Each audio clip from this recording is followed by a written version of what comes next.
I'm missing. 2 seconds. There we go, everyone. Whoopsie. It is launch day again. Hello, welcome back. Yes, Rich, I'm a bit late. I'll be honest, I stepped in. Um, ooh. So the the WB has been, ooh, okay, the plane is, flight plan been put up. So expected to depart in 1 hour and 41 minutes. So that's, yeah, that's about right. Yes, so it is launch date. It is 4:20. Yeah, what do you guys think? Do you think it's gonna launch today? Um, so we have a 50-50 at the moment. So that should be interesting. So what I'm gonna do, I'm just gonna remove my fold-up lawn chair because it shouldn't really be there. So give me 2 seconds.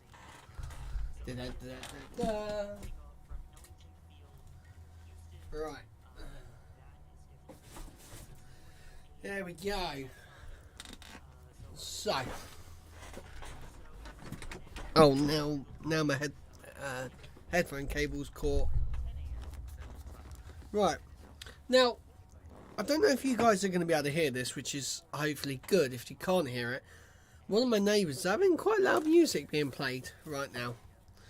So, hopefully, should be okay. I'm just going to move my keyboard back over to here.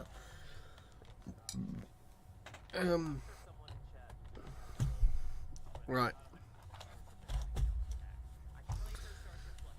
Right, there we go.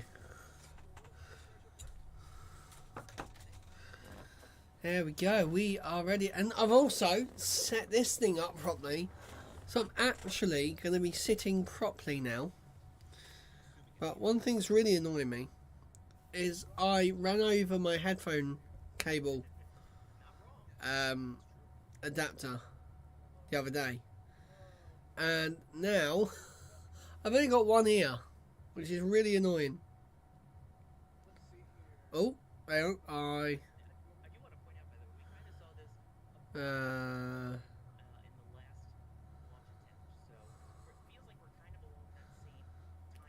no. It's just not going to work. So, we're going to go to our multi-view because this is what we've got. We've got La Padre down below. We have NASA Spaceflight members only multi-view. And then we have NASA Spaceflight actual dedicated stream, which that will turn to SpaceX's actual feed. One down below me will turn to probably flight radar to track the aeroplane. So yeah, it should be interesting. But I'm going to take that off my head. So, right. I have breakfast. I have a ham and cucumber mayo wrap because I was late.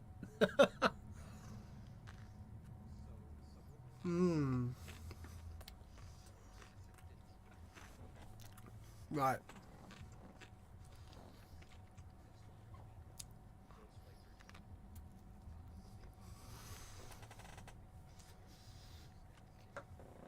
What am I looking for?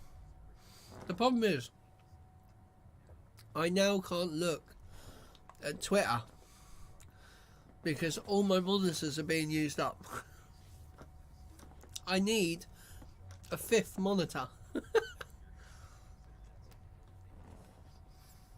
Right.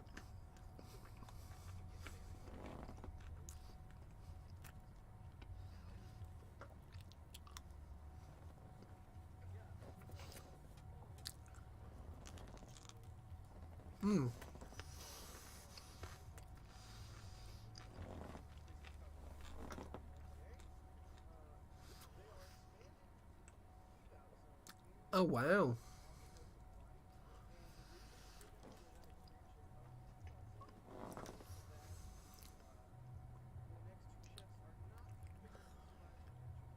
Oh wow.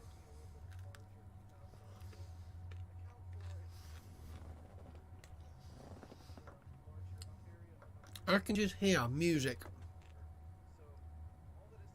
I hope you guys can't hear that.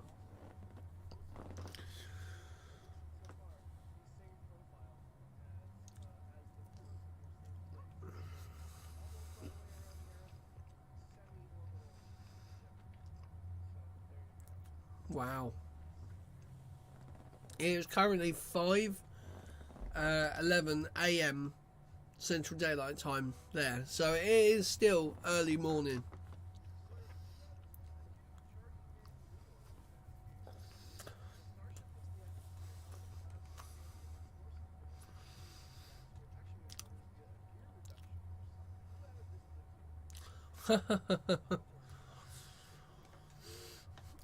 Right, I'm going to chuck their sound on.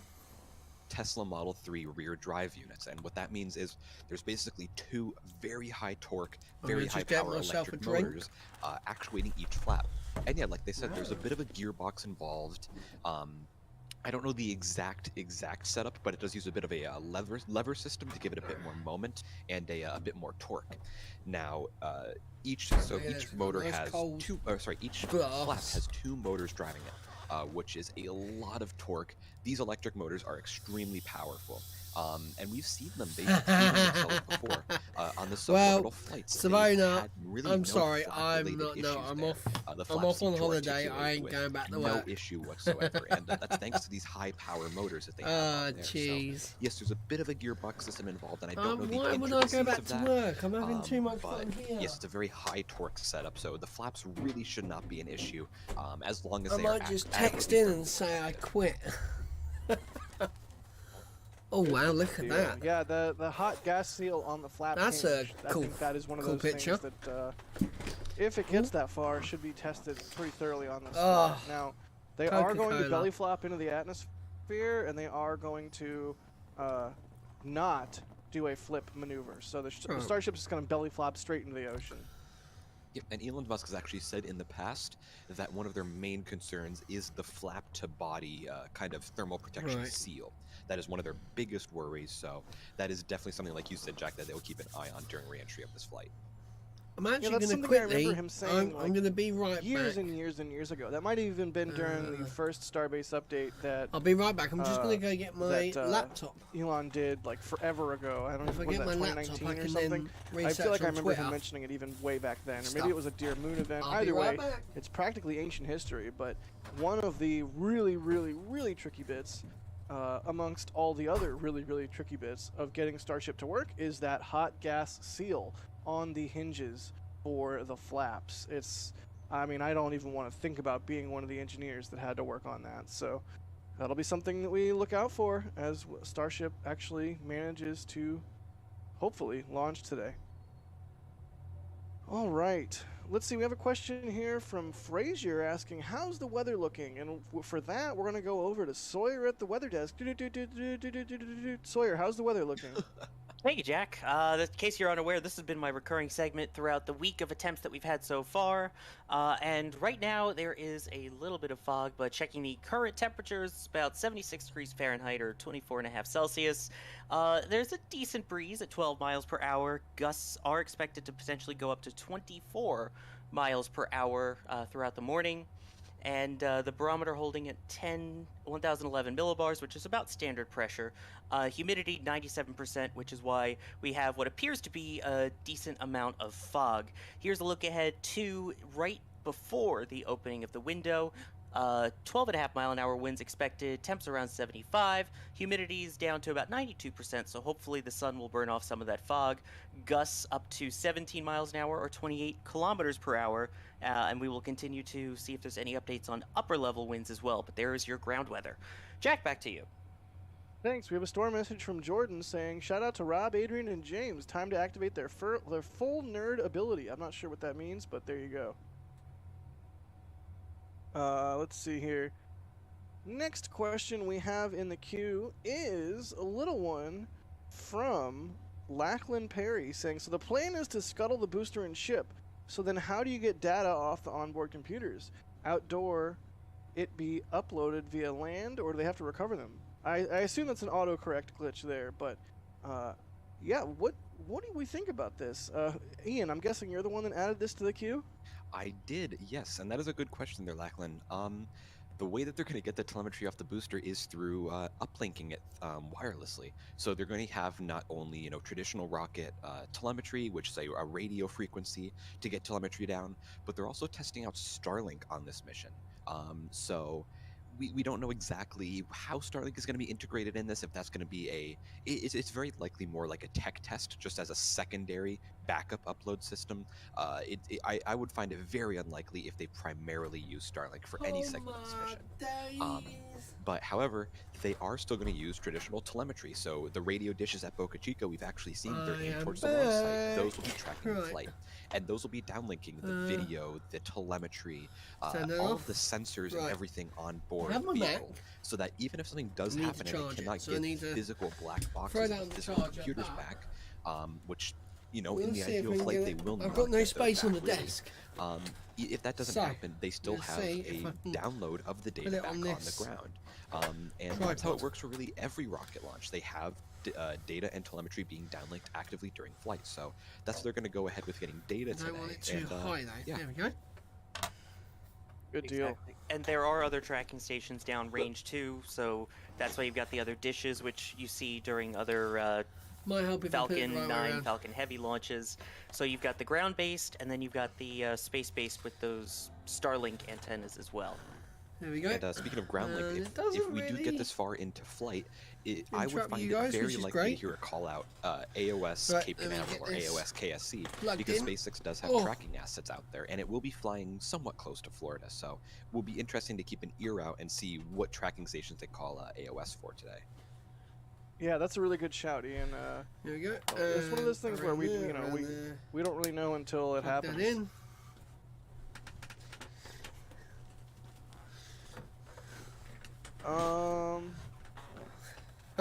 This is brilliant. Here's one from Chris with a $5 super chat. Thank you for that, Chris. They say something fun. If you could change anything on Starship, what would you change? This is quality. Thanks for all the amazing work done by the NSF crew and mods.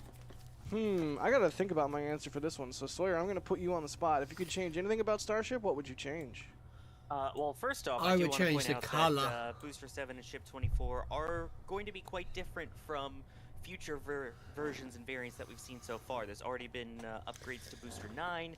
I believe 26, 7, and 8 at this moment don't have any flaps. So there's already a lot of changes that are underway. But if I had to pick one personally, I would honestly just go with the paint job. The silver is pretty cool. I know it adds weight, but let's have a look at Twitter. I think it would be it's a shame I can't throw this over. Just personally, so that would be the only thing I would change, not knowing what the full technical changes are yet entirely to future ships of boosters. Yeah, that's a good one. Ian, what about you? I like that comment about a paint job. I'm a bit more biased towards a Saturn V looking paint job, or maybe a Mercury Redstone looking paint job. But one change that I would make is putting a second James Webb Space Telescope in the payload bay. I think that's something that would be a very, very nice change to the vehicle, especially if it were free, because I do love my space telescopes. Actually, sorry, I'll take that back. Why one? Let's put like 3 in there, you know? I was going to say, it could literally take like 3. Yep, nope, no disagreements here. I love it. Let's see here. If I could change anything about Starship, what would I change?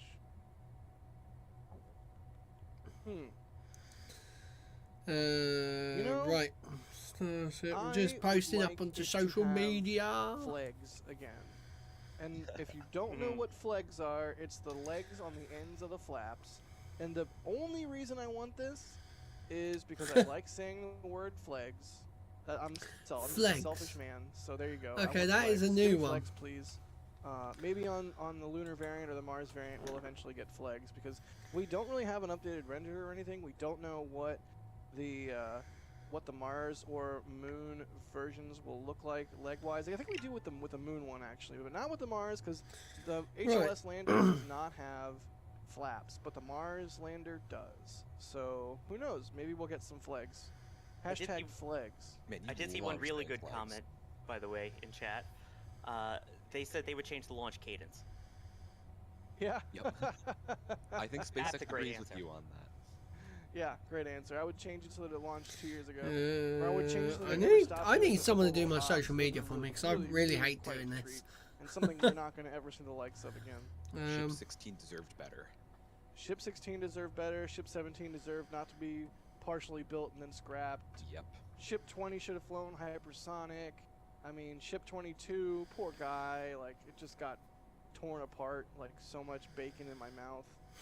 Oh my god. This guy loves bacon. Oh, God, like, yeah, a lot of bacon. I apologize. No, I don't. No regrets. No. Let's see here. Moving right along. Cool, it's getting windy outside for me. Luke is asking, what would happen if an engine on Super Heavy were to fail? Would it be like N1 And someone's got a lawnmower going. in order to center the thrust? Ian, was this you again? Are you kidding me? And to that question, I will answer.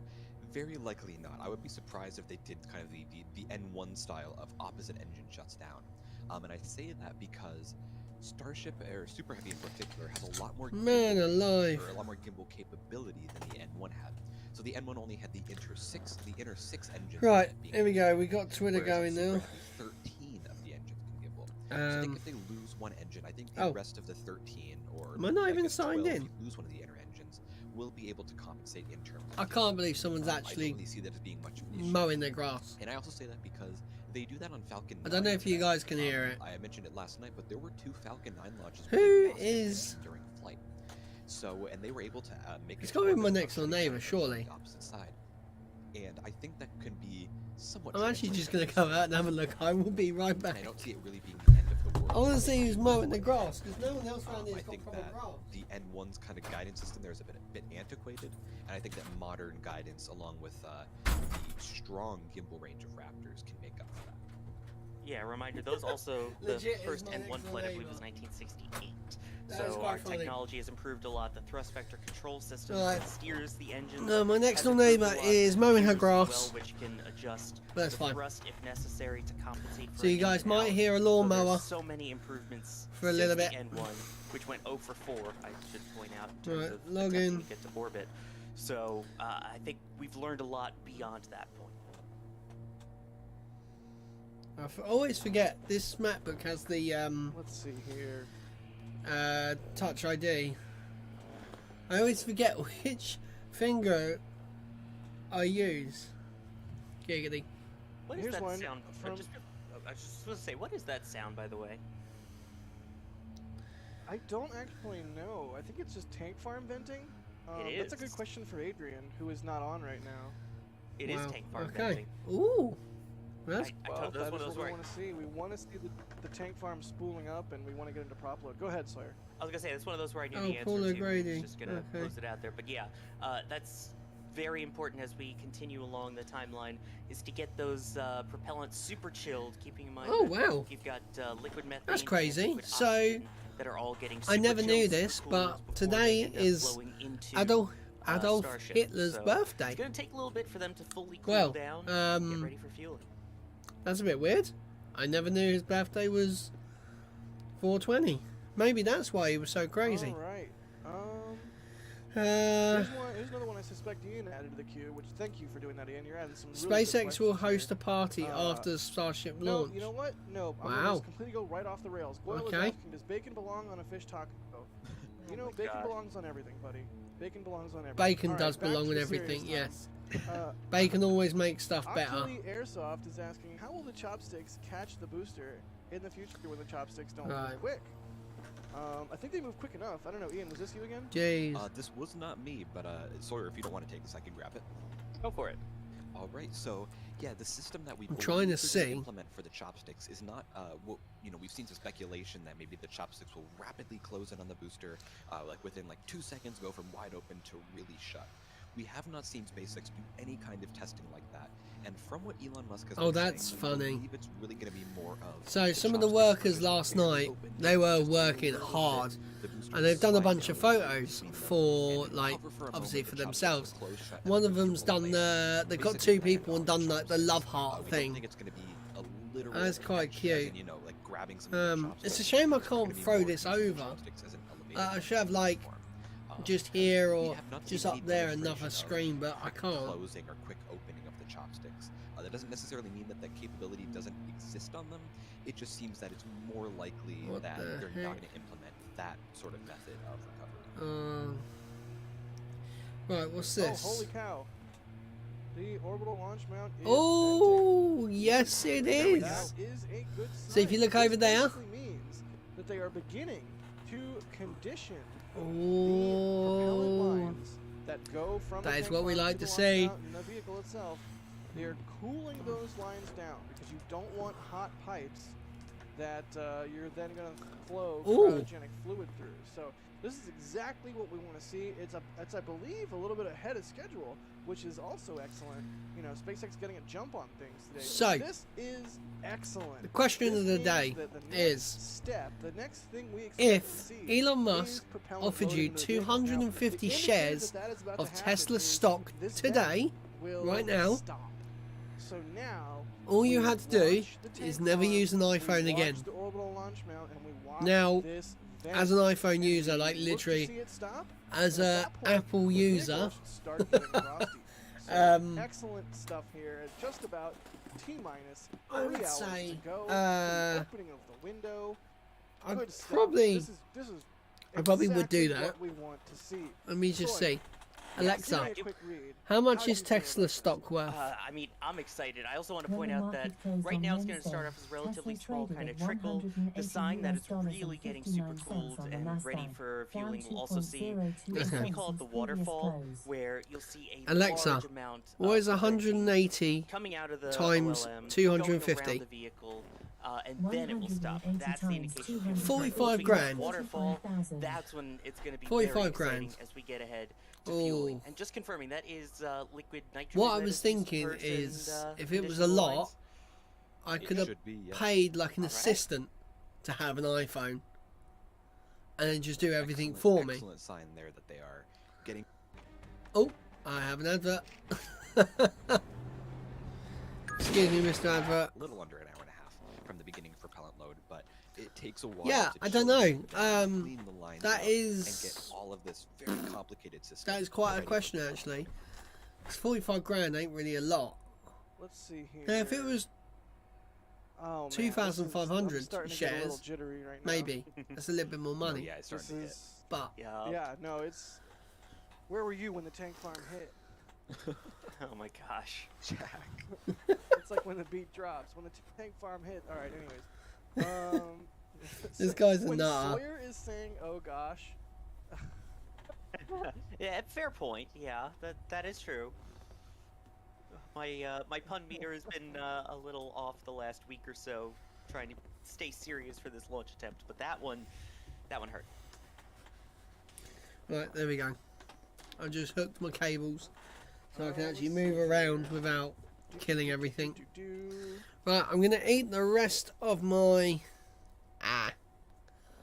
my lovely. I'm looking for another question. If either of you has one, right, I'm gonna put it back to this one. Go for it. Just so you guys can't. Oh, yeah! Don't forget to subscribe. And hit the like button because that really helps me out. Lets YouTube know that you're liking it, and I'm doing an okay job. During the first attempt, there was a frozen leak pattern visible on the nose cone lifting pin section, which is covered. The lifting pin section. Now, I can't think of any event specifically up there. If they're talking about these are whole mill wraps. Now, normally, I don't do wraps, by at least whole mill wraps, but these are actually quite nice. And they're just cheap ones from our local supermarket. Even though it's gaseous form, things coming out of the tank vents, it's still extremely cold, like probably around 100 degrees below 0 Celsius. And with, like Sawyer was just saying a few minutes ago, with such a high humidity right now and such very, very cold gas coming out, it's going to kind of condense that water around the tank vents in the form of ice. Now, if you look, we saw, it was on Monday, around the tip of the nose cone, some kind of frozen patterns near the tank vents. Again, that is because of condensation from the air. Again, this is so very cold, and that's why the sides of the Starship and Super Heavy freeze and get frozen ice condensation as propellant loading goes through.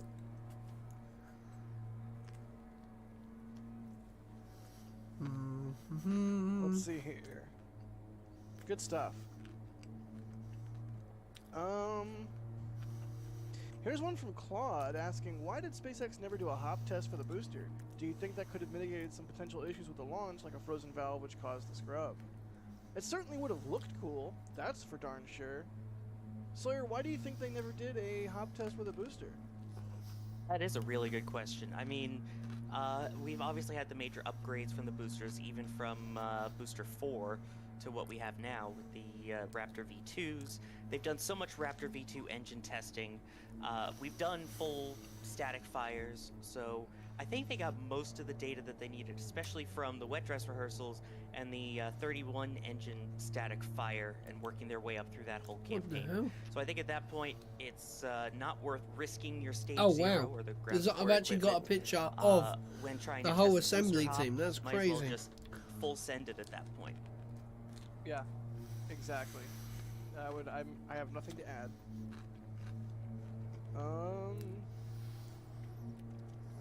Robert is saying, could you remind us what the mission is for today and what the path is for this mission? Ian, you want to take us through this? Yeah, so we actually have a great animation for that. So this vehicle is going to be flying, like you said, on a semi-orbital, semi-suborbital trajectory. It's kind of a gray area. Either way, it's not going into a full-on orbit. Now this vehicle is going to fly almost exactly east right off the launch pad. It'll fly a little bit southerly. Now the trajectory is going to be flying will have about a 26.5 degree inclination.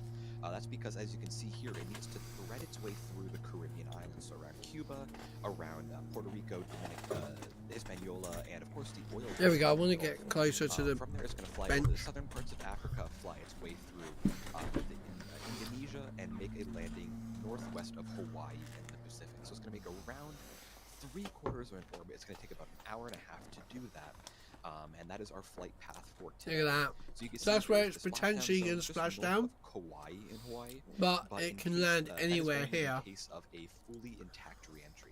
Now, if it breaks apart during reentry, there is a much larger debris zone that you can see here on the screen in green. Of course, that is a whole area cleared out just in case anything breaks off the vehicle or if it fully breaks apart during reentry. Again, this is a test flight, so if it does break apart during reentry, it's not necessarily a horrible case. They will still learn a lot from that. So that's the launch trajectory we're looking at today. Back to you, Jack. Okay, one of the Thanks, Ian. NSF robots is we're getting like spinning really round. like Oh wow! newsroomy here. I like it. For those who don't know, I used to work in news before this, so that's where that comes from for me. It's infectious, Sawyer. It's spreading. Contagious. Let's see here. Thank God it's not 2020. Oh no. Yeah. That was quite good, I actually. missed the before times. Anyways, let's see here. Right. What I need Sam to do. Boone is saying, during a wet dress rehearsal, can propellant be saved, or is it not cost effective? What's going on? I mean, how? They're not just losing all of it, right? But they also can't save all of it. Ian, I'm guessing this was you again, or Sawyer, go for it. Sawyer, I choose you. I added this. I choose one, you. actually. Oh, we are at three votes. Thank you very much. 2 people Sawyer, saying yes, it's going to fly today, and one person saying no. Jack, by you've the way, already just one lost point. it, my friend. I do need to point out before we answer that question that the tower vent has started. So besides the OLM vent, which is towards the bottom, you have the tower vent, Man. which is what will clear the lines and condition them to load the Right, ship, what I'm going to do. whereas the bottom will load the booster. So just want to take a second and point that out first before answering that question. And you can see it there on screen.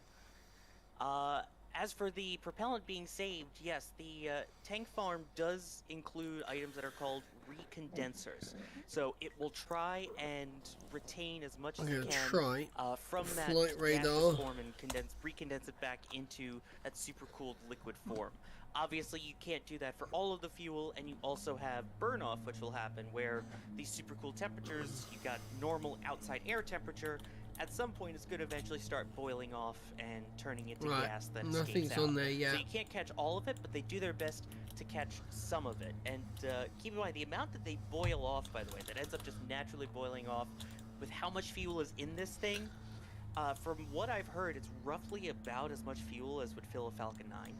So wow. These tanks are massive. The amount of fuel is massive. So any little bit you can save is great. And yet, even still today, we saw hundreds of fuel tankers the last couple days going to refill that tank. Yeah, there's been a lot of activity.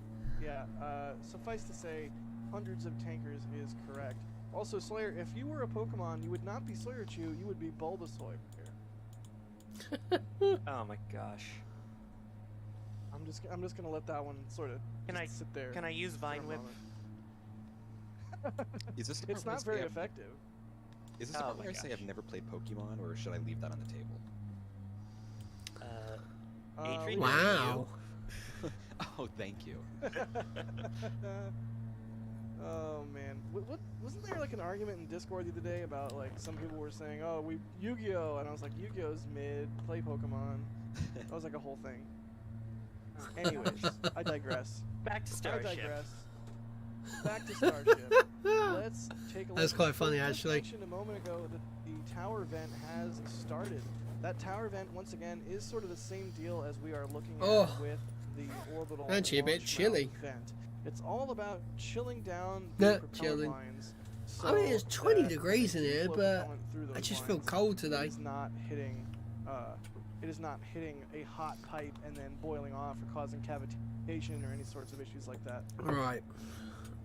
I'm going to try so yeah, add. tower vent is good because that means they're conditioning the propellant lines in order to fuel ship. Very exciting. Exactly, and again, this may go on for a little while as they need to. You've got, keep in mind, a very large vehicle here. There are a lot of pipes, a lot of tubing that needs to go up the whole orbital launch mount, up the tower to fill these vehicles.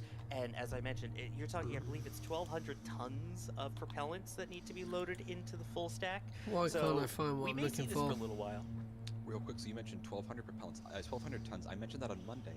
That is unfortunately only the ship. The booster has around 3,000 oh god. tons of propellant that it needs. Okay, guys, I have got to just pop out to feed the dog. The wife's just gone out, and she's just told me she's forgot to feed the dog. Yeah, so everyone's like, why are they start fueling so late when Falcon 9 does it go back to this one before launch? Yeah, first off, off, a lot more fuel in that time. Change this one back to here. Keep in mind too. So this is where the NASA plane will take off from. If say the I believe it's that one. Or some future Starship sites support even faster propellant loading to more closely match Falcon 9. But that's just kind of the limitation that they have there. No, it's not that one. This large and kind of the first generation of this one? ground support. Oh no, I think it was this one. It's this one. It's this one. So wild. Okay, so what's the name of that? Houston. That's not even accounting for weight of the vehicle itself. Like this thing is just. Yeah, I'm pretty sure it's that one. Insanely massive. So the transponder should turn on. Right, I will be right back, guys. I'm just gonna put my little thing on. Right, do a quick see you in a second. calculation on that. See I'm gonna take my plate in while I'm there. Oh my god, do it. So do it. This is like pounds where we have like pounds force, pounds mass. We're gonna have like bananas length, bananas mass, like BNL, BNM. I'm looking yes, too far. I'm on board with this. That would be 3,833,333 bananas worth of weight. Excellent. Wow. Thank you, Sawyer. You're welcome. That is according to bananasforsale.info.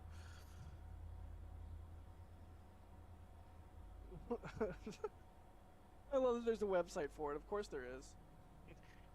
Oh my gosh. You know what's bananas, by the way, too? The fact that this vehicle will eventually be going to the moon and Mars once we get through this test. Yeah. Isn't that awesome? Wow. I still, it just doesn't even work in my mind that we're looking at this generation's Saturn V and Space Shuttle all wrapped into one. Like the capabilities that this thing will offer, if it does pull through on that and come through on that, will be immense. And it's stuff we can't even fully imagine right now. This is going to really, if it does work out fully, this is going to revolutionize space travel and bring a lot of new possibilities to the table. And you can commemorate that with some of our special merch at shop.nasaspaceflight.com. Boom, smooth transition. Right? We have our Starship. Go for it. No, I was gonna say we got the full stack plushies, and kind of going along the lines of Moon and Mars, we also have the Destination Known collection too, which I think is really cool. Not only does it have the awesome logo there with the Starship in it, but it has little hints in there of those two little stars, which are not actually stars, but in fact, one is the Moon, one is Mars, showing the destinations that Starship will fly to.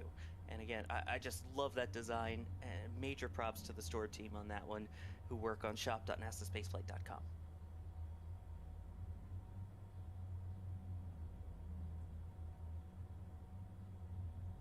All right, we've got speaking of the shop, we've got a store purchase from Colin here. Colin is saying, my father worked for NASA until his passing in 1984. My wife and I were at Atlantis in 2011. Drove 6 hours yesterday, now at Isablanca. Fingers crossed for launch this morning. Love everything you guys do. Thank you so much, Colin. We really appreciate the kind words. Well, I'm glad you guys are in position at Isablanca. Hopefully this fog lifts and we get a beautiful launch. We also have another store purchase from John saying, you guys are great. My one suggestion would be reach out to fanboys and girls and organize meetups. I mean, yes, definitely want to do more meetups. We wanted to do one for this flight since there's so many of us in town. Thing is, we've all been so busy just turning wrenches and plugging things in and getting everything up and running. Rest assured, we do want to do a members meetup. It's just something that needs to get put together once we have a moment to breathe. But that is something we've definitely thought about a little bit. We also have a store purchase from Hannah. Thank you, Hannah. They say thanks for all the amazing hard work we do. It's truly incredible, and I have no words to describe how excited I am for this historical Starship launch and how grateful I am to be able to watch it live from 1,700 miles away. Godspeed, Starship. Well, thank you, Hannah. We really appreciate that. And Annette coming in with a $50 tip at tips.nasaspaceflight.com. The tip program, if you don't know, a tip program exists. It's another way you can support what we do. You know, it's just like the super chats that shows up on screen. It's the whole same deal. It's just about however you want to support us, whatever method you're most comfortable with. But Anna says, thank you to all the NSF staff for bringing history in the making, and of course for our wonderful SpaceX staff, especially Elon. Thank you for that. Alrighty, how about we do some more questions? Let's do it. Let's see what questions we got. Yeah, what do we got here? Let's see. Dude Worm X. I guess just Dude Worm, if I'm just going to delete the X's there. Dude Worm is asking, will Starship replace the deployment of Starlink satellites from Falcon 9? I feel like at first at least it'll just augment them, but eventually it'll replace them, yes. Who added this to the queue and who wants to take it? I could take that one at least in the meantime. Right. So right now we had the liftoff actually a little less than 24 hours ago from Cape Canaveral of the Starlink V2 minis. The original plan was to launch all of the V2s on Starship, but as you can see, we're still in the testing phase at this point. So for now, they've been doing the V2 minis, which is essentially the same type of system, but as the V2s, just in a little smaller package, and the fact that in addition to that, you can only fit about 21 of them in a Falcon 9. So the goal is eventually to have the full-sized Starlink V2 satellites, and then you can launch a decent amount of them at the same time from Starship. So the ultimate goal is to do it from Starship. They were hoping to already be doing it from Starship, but in the meantime, that's why we have launches of the V2 Mini, like we did from the Cape. And as soon as Starship is ready, I'm sure that's the exact moment they'll start launching those V2s from Starship. Speaking of Starlink, we have a question here from Carl asking, I guess the biggest stress on the heat tiles will be during a radio blackout because, you know, when you're re-entering and the vehicle is surrounded by that plasma, that superheated plasma, that is famously when crew capsules and whatnot and the shuttle has experienced radio blackouts. They're asking, how will they learn without telemetry if it breaks up during the blackout? I think one way is external cameras, either on tracking stations or on the ground. I think another way is via Starlink. Isn't that right, Sawyer? Because Starlink might be a way to mitigate those radio blackouts. Exactly. And a lot of it, I think, also depends on what altitude it's going to be at that point in relation to the Starship network, or the Starlink network, excuse me. So many star names. So it is potential that, depending on the orientation of the vehicle, if the Starlink dishes on board Ship 24 are pointing towards space, basically, where you have that network, then at that point you can use some of that telemetry, hopefully. It's still, again, a very early testing of that, but it is a potential. And in the past, as you mentioned, for other re-entries, like say for Crew Dragon capsules and Cargo Dragon, they would use something like a WB-57 to track it even through that communications blackout. Good deal. All right, let's see here. Alan saying, keep up the good work from Australia with a store purchase. Thank you. Let's see. Hamster Space Nerd is asking how many pumpkin pies tall the full stack is. Somebody do the math. Is there a pumpkin pie website for that? I think it depends on how you're measuring your pumpkin pie. So pumpkin pie heights or pumpkin pie diameters. I think that's a very important distinction there. I would say diameters. Like if you're stacking pumpkin pies on, like if you were stacking quarters or something. Like not flat. I don't know how to even describe this. I can't. Anyways, nobody cares about pumpkin pies. Let's talk more about Starship. Yeah, I like pumpkin pie. Oh, goodness. I mean, no, it's the best pie. I mean, maybe key lime might be better. Pumpkin pie and key lime pie are fighting it out. I would say key lime, personally. I'm also partial to apple, but I'm not too picky. Nah, I got that apple pie out of here. That's no good. Oh, come on. Apple's delicious. No. Apples are basically like potato. Like the apple. I'm not. Anyways, let's just sidestep all of this. Yeah, let's go back to Starship, because otherwise I'm going to be really hungry. Yes, indeed. Let's see here. Benny Runger is asking, do they produce their fuel on site? Ian, what's going on with the propellant production plant? Are they producing fuel on site? I mean, I know the answer, but I'm asking you as if I don't. Yeah, so for those who are unaware, SpaceX did build their own propellant production site, and what they have is an air separation unit that separates nitrogen and oxygen out of the air and then liquefies them. They never got to the point of making methane yet, but they did have that in the plans. So they did get that propellant production site up and running for a bit. They did seemingly produce some nitrogen and some oxygen, and from there, they just kind of abandoned it. We don't know exactly what happened. It's very likely that they abandoned it due to environmental concerns, but they are no longer actively producing any propellants or any cryogens in general at the propellant production site. That's not to say that they fully abandoned it or that they're done with it for now. It could just be them shelving it while they get the system I am out. back.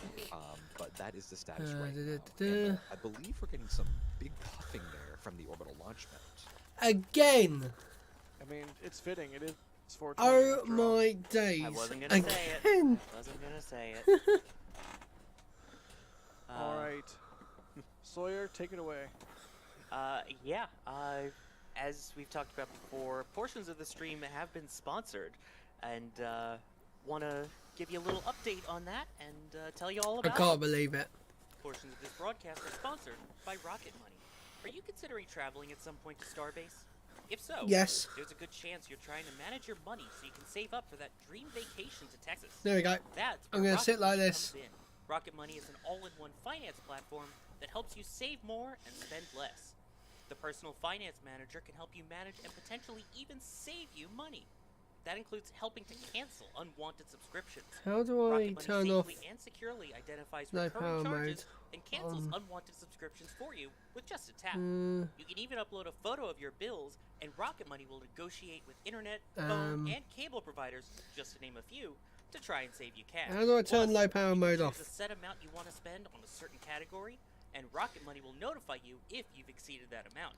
Turn off low power mode. By more than 3.4 million members and counting. Sorry, I can't do that. It's also available the on iPhone iOS can. And Android. To try it out for free and unlock more features with cheese and crackers. Visit rocketmoney.com/NSF or scan the QR code on your screen. The link is also in the description below.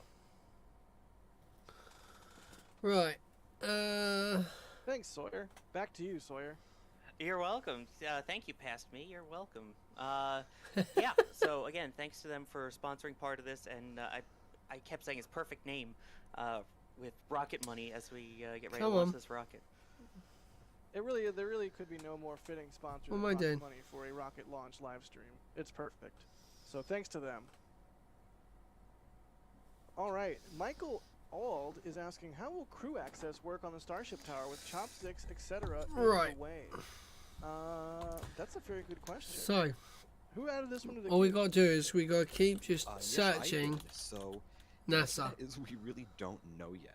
And then it should pop that up. That is going to be a very interesting down question there. SpaceX will need to solve over the coming months and coming years as they get ready for crewed Starship. Again, probably closer to several years away from now. If I had to guess, I would assume it's going to be something along the lines of the ship quick disconnect arm, where it kind of wraps completely around the tower, and then when the chopsticks need to move, it completely. Actually, this is really bugging me now. I assume they'll probably go over something along those lines, but that's something we're going to need to wait and see over the coming years, see what SpaceX says, potentially over the coming months. I'm not actually that cold anymore.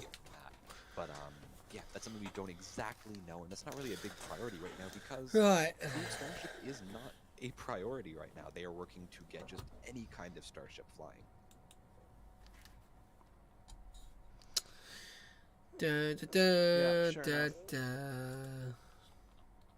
Let's see here. James Brown is asking, do you know if Starship will re-enter with the flaps already deployed, or will it re-enter with them folded back? This is where, if you look at the bottom left-hand corner, this is where the launch pad is. They are not going to attempt and flip and burn.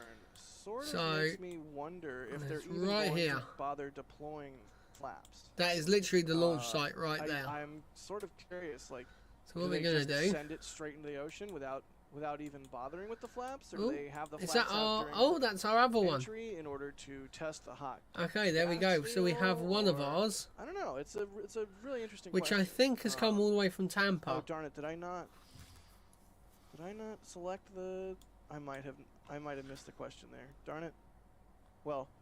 Either way, that is a really good question still of whether they're going to try it or not. Again, it could be a way to test the system out, get some good data on it, especially at that point. And again, interesting the fact that the upcoming ships don't have those flaps on them yet. So maybe they want to test it on this one first, see how the actuators and the system works before they consider adding it to the future ships. Right. So it might be a good just way to do a quick and easy test. Let's see here. Oh yeah, there we go. There it is. It's from James Brown. There, I'll show it on screen, and we James will move Brown. right along. Good question, James. Really good one. Right, I'm gonna just move my microphone down a little bit, just so I can actually see my screen. Rich J is asking, what does RUD stand for? Ian, what does RUD stand for? We say Rapid Unscheduled Disassembly. Who aren't necessarily the biggest space nerds, so let's fill them in on a little bit of space nerdery. Yes, so RUD is a more informal term. It stands for Rapid Unscheduled Disassembly. It's a more fun, informal term for explosion or failure. It's commonly used, of course, like rocket failures and things like that. But it's more just like a fun way to avoid saying explosion, because explosion kind of has a lot of connotations with it. You're not really a big fan of things exploding, so people just use RUD as a more just fun, laid-back terminology. It's not really used too much in engineering outside of just like a fun little way to mention it. So, what it took off? For no rapid unscheduled disassembly, if preferred. Although there are occasional missions where it is planned disassembly. This is not one of those. So I'm pretty sure it was this one here. Let's see here. That's taken off from. Here we go. Here's a really good one, because we're getting further into the count. We're getting closer and closer. We're about 2 hours and 33 minutes to go. 2 hours and 33 minutes. Jeez. Seems to be what SpaceX is. So it's actually going. So let's amp up the excitement a little bit and talk about 1:30. What we are most excited for. So the window's actually open a different earlier. Perspective is asking, what are we most excited for? Whether it's seeing the purple of the engines, or the sound, or the decoupling, or splashdown. What about this are we most excited for? Sawyer, go first. Ooh, that is a fantastic question. I mean, anyone who's been watching our coverage last week knows my hashtag. I'm gonna if I had to say, forward. the idea of the bluish purplish Streak would be pretty cool. I'm most excited for Max Q. As weird as that sounds, you don't really see much, but at that point, if it makes it through that is the most stress on the vehicle. That is two are perfectly synced up again. Huge advancement if they get to that point. And then after that point is when you might start to see the engine plume expand. So all of that happens around that time. So I'm going to go with Max Q. Okay, I don't think they are perfectly synced. I will second that, Sawyer. I'm excited but to they see, look synced. Ian, what are you most excited for? Yeah, I mean, like, as a big propulsion and rocket engine nerd, I'm excited to see the purple plume. Like Sawyer talked about the plume expansion. Yeah, I just want to see this big thing go up. Is because the humidity is really high today. I wonder what we're going to see in terms of a shock cone during while the vehicle goes supersonic and goes through Max Q. I'm very interested to see what that looks like later today. But yes, I'm very, very excited to see the plume, how that interacts, what that looks like as it expands. That's something that I loved seeing on the suborbital flights. Even though they only got about 12 kilometers high, you could see the plume expansion during flight. So I'm very, very excited to be seeing that. All the planes, look at that. Let's see here. And that's not every single plane either. Question. Well, really, it's more of a statement. Robert got something from the store and said, I want to say hi to my daughter Naomi, who will be watching this coverage from work as well as myself. Thanks for the coverage. Well, thank you, Robert, for grabbing something from the store. Let's confuse the flat earthers. Look at this, guys.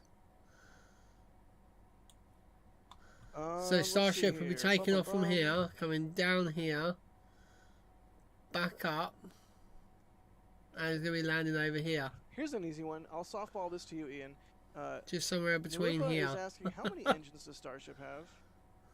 Yeah, so Starship itself, so the second stage of this vehicle, has 6 engines, 3 sea-level Raptors and 3 vacuum Raptors. Now the vacuum Raptors is there a are more optimized to boat perform in the tracker? vacuum of space, whereas the sea-levels are more optimized to perform well on the ground. Now they have those kind of mixed engine configurations, both for eventually down the road when they need to do a landing with Starship, they can ignite the sea-level engines down in the atmosphere and be able Holy to cow! those. Also, those engines will provide a bit of gimbal capability and some extra What thrust during second stage flight. Now, the first stage of the Super Heavy booster is equipped with 33 Raptor engines.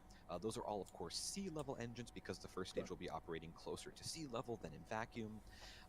And the outer 20 of those engines are fixed in place. Those cannot gimbal. Those are purely there for extra thrust. The inner 13 engines, meanwhile, those can gimbal.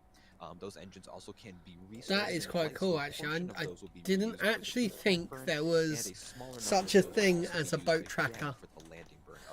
So it looks like it's not out on later today, updated. But those are the number of engines that we're working with on both vehicles today.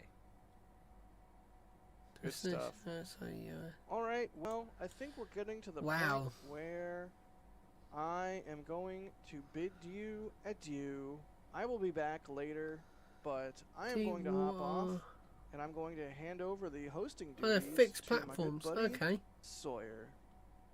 Thank you very much, Jack, and thank you for all of your hosting and coverage there. As you mentioned, we will talk with you again very soon. That is quite cool. And also joining us now on stream will be Mr. Adrian Bile. Adrian, how's it going? Okay, that's quite cool. I never knew there was that sort of thing. I believe we're having a couple of issues hearing Adrian there, so we'll get back to him momentarily. In the meantime, we will take this is my local area. Here. Warren asking, look at buoys in the water, are they going to have cameras on them? Some buoys do have cameras. I don't know if there are any that will be exactly looking at the splashdown zone, but we will keep an eye on that as we see a lot of venting, it looks like right now, from the bottom of the orbital launch mount. Okay, apparently she thought I was talking to her. Looking good so far. Let's see, test channel, thank you very much for the support. Fishing. Well. Oh, you can see all the fish in the Bering Sea. Warren, thank you also for becoming a red team member. So this is where Deadliest Catch actually is filmed. Let's see. Ian, we'll get another question over here for you while we have a second. Cargo. Look at the cargo. Wow. Here's one from Roland asking, is there any info about that is quite crazy actually for this test? And does this one even have the payload bay doors available to it? No. So this flight, as far as we are aware, has no payload on board. Now, if there are any payloads on board, they would just be some minor things. If there is anything, it's likely some things along the lines of like mementos and just things to kind of celebrate the test, fun little things that they add on. There is no major usable payload on board, and there is nothing that will be deployed in flight. Now, not only is that because this is a test flight and they don't really, that's not going to work. have so the it's need or the want to have anything in deployed 27. on it. But the Eagle's also not going directly to orbit. So if it did deploy anything, it would be coming down about a half hour later in the Pacific Ocean. Right, no data so not available. a very good test of anything there. Now, future ships will be carrying payloads. We don't know exactly which ones are going to demonstrate. Yeah, it's a Cessna. But that should be coming a few. We don't want that. All right. Just keeping an awesome. eye Thank out you on very the much for that. WB-27. I believe we have you back now. What is the view looking like from where you are as we see all of this venting going on? Well, Sawyer, I hope you understand me clearly now. Yes, we do. Perfect. The view is very much foggy. I've talked to some people here, and we just checked a bit of the weather forecast and where we are, and it might be in a situation where we might be lucky in it. There we go. Space Low on the power sun, mode is turned off. showing up soon. But it's right now very foggy, and we hope that the sun, which will rise in about an hour, will clear some of that Hot fog diggity off. dog, let's go, guys. Yes, and for those not sure, sunrise I believe is scheduled for around 7:05 a.m. local time. 7:05. Holy cow. Yes, indeed. All right. Speaking along those lines, how about we take a look at the exact current weather and the weather that we are expecting right around T0. And what a convenient thing, we have it on screen now. Currently about 76 degrees Fahrenheit or 24.5 Celsius. Winds about 12.5 miles per hour, which should still be okay. Gusting up to about 21 miles an hour or 35 kilometers. The humidity is the big thing. That's at 97%, hence why we have a lot of that fog, and I'm sure a lot of people who are quite drenched in sweat who are down there at the moment. I bet it's warm. Looking ahead to the weather at the liftoff time, or at least around the liftoff time at 8 a.m. Central. Again, liftoff scheduled for 8:28 at the opening of the window. It should be about 75 degrees, similar winds, which are all appearing to be within limits, and humidity dropping down to about 92%. Ah, hello. Hopefully the sun Welcome will to the burn off stream. some of that extra fog, We and are should get just a good waiting. view, fingers crossed, of liftoff. They're just starting to get Alright, the continuing along here rocket with, ready to fill with more propellant. questions. So Here's a question from that's going to be pretty Master good. IVO asking, what altitude will we expect to reach on this flight? Anywhere between 100 So and 150, I think it was. Around 250 kilometers. Oh, 250 kilometers, yeah. That's of course going to fluctuate a bit depending on how the vehicle performance goes. But we're not expecting it to. In a question you should add, maybe. Space Yeah, actually, do you know what? Can I modify? I can't modify it. Oh man. Yeah. That would be quite funny. Yeah. Oh man. Exactly, and again, that is a question we get asked a lot: is why is there even a Right. window? And a lot of that has to do with keeping the airspace. Oh wow! Look at that. Space, That looks clear good. for as little time as possible. It looks like there's a fire, but it's not. It's just the lights. Other satellites that might fly overhead, so there is potential for cutouts in this. No, it's lights because if you look down at the multicam on the bottom right-hand corner down there, you can see the lights. Here, NNA, thank you very much for the support and for your question as well there. Right. Blaze, thank you as well for the support. I'm still waiting to see if the I guess, given the date. transponder turns on the Warren, other thank you again for plane. more support going there too.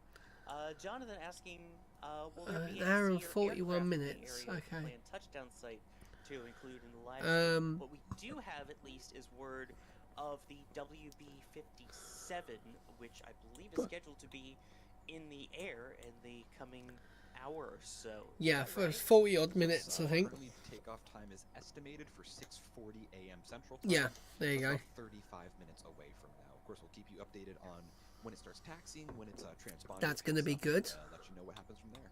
Damn. Exactly. Here's a good question from Bjorn as well with the super chat saying, if the booster will be sunk, what about the flight termination system? Will it be removed, detonated, or left alone? Adrian, what's the deal with the flight termination system and disarming it or potentially using it at splashdown? Yeah, usually if we use, for example, the Falcon 9 here as an indicator, the FDS will be saved or disarmed before anything is getting close to a splashdown or landing. So since this is kind of simulated situation, they're not landing, but like getting into similar territories, I would imagine the flight termination system will be saved and not saved and disarmed by the computer before splashdown. It's starting to get lighter. You can clearly start to see more now. Floyd, thank you for becoming a Red Team member. Reminder, Red Team. That's crazy. Is everything clear? Yeah, so pretty much everything is ready. If you look at the multi-view at the bottom right, the tracking dishes are now facing the rocket. Pad has been clear for like, oh wow, about an hour and a half. Yeah, everything's looking great. The Rockwell plane that I found last time, that is almost at the actual area. Now it doesn't give me any information about altitude for some reason, but the WB, whatever it is, WRB plane, that still hasn't taken off yet. Oh, look at that. That looks cool. Dedicated wet dress rehearsal test. I believe that was around a month to a month and a half. Oh, I'm actually chilly. I can't understand why I'm chilly. It's a bit colder today than it was on Monday. There was a valve issue when pressurizing the booster, the super heavy booster. So they weren't able to go ahead with flight, but they decided to scrub the launch and just do a wet dress rehearsal instead to get some extra data. So they've done 2 wet dress rehearsals, full stacked, and a few booster-only static fires. Yep. There's not a major difference if you do a static fire with a ship on top versus no ship on top. This is going to be a mad one, I tell you. Some vibrational data on the ship itself, which is something they could simulate, and it seems that they've realized that it's not right, I'm going to plug. To them.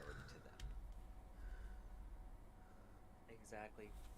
Paul, thank you for gifting 5 Red Team memberships. Chris P. Bacon, not to Jack second, I love the reference to the old news clip. Thank you for gifting 10 Red Team Crispy bacon. Julianne with a really good question here. While getting I love that. Asking, what is used to pre-cool the pipes for propellant loading? Adrian? Nitrogen. I believe you're on Talking while I'm muted. Yep. They use to pre-chill liquid nitrogen usually, at least for the methane side.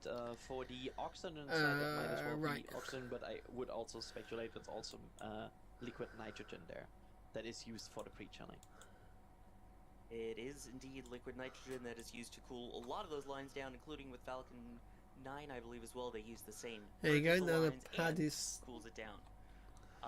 Let's see, NNA, thank you very much for the support. It is going really slow. 1979 Camaro. It just doesn't tell us. A bunch of things with Jack and his camera lenses. Yes, that is exactly what they're on about. They're on about the old news clip. Very much appreciated. And this guy loves his bacon. Like, everyone loves bacon. You can't not love bacon. Right now. So thank you very much. Right. Let's take some more questions from chat here. And I will send this one over to you, Ian, from Tom, asking, will Starship make any interesting pre-launch noises like Gemini Titan did?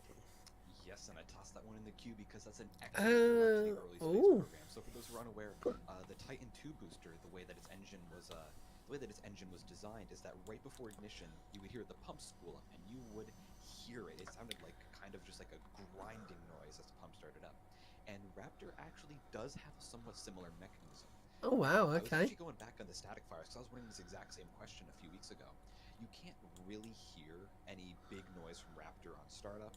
That's more something that you could hear on the test stands down at McGregor. So on YouTube, if you search up Raptor test firing, you'll see some test. So I'm pretty sure you can kind of hear a. It's not from Southwest. It's from here. Unfortunately, it might not be that noticeable. Pretty sure it's taken off from this airport. We're just gonna have to wait and see what happens there.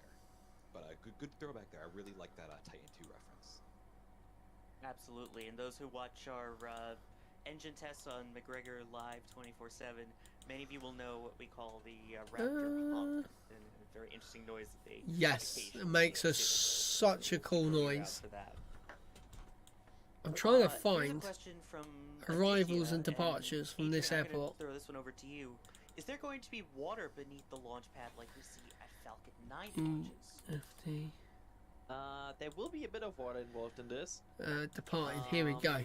Mainly supplied by the Fire X system, which is more of a making sure that there's no fire and no gas and development below the pad. Search. System. No flights found. There is no classic Typical. W system yet in place for Boca Chica. That will come down later with future flights. The hardware for that is already I don't want to do stored that. in Boca Chica at the production site, but they have not yet fully installed it. So I believe, it's coming later down the line, and hopefully they don't need it for this one.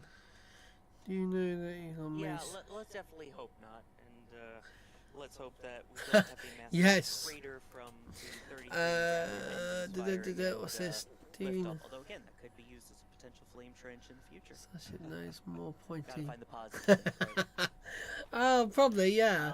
Because didn't he did tweet, didn't he? We might have made it too pointy. Will the booster and ship disconnect show him after engine ignition or before? Show him thinking kind of Soyuz-esque with the hot fire.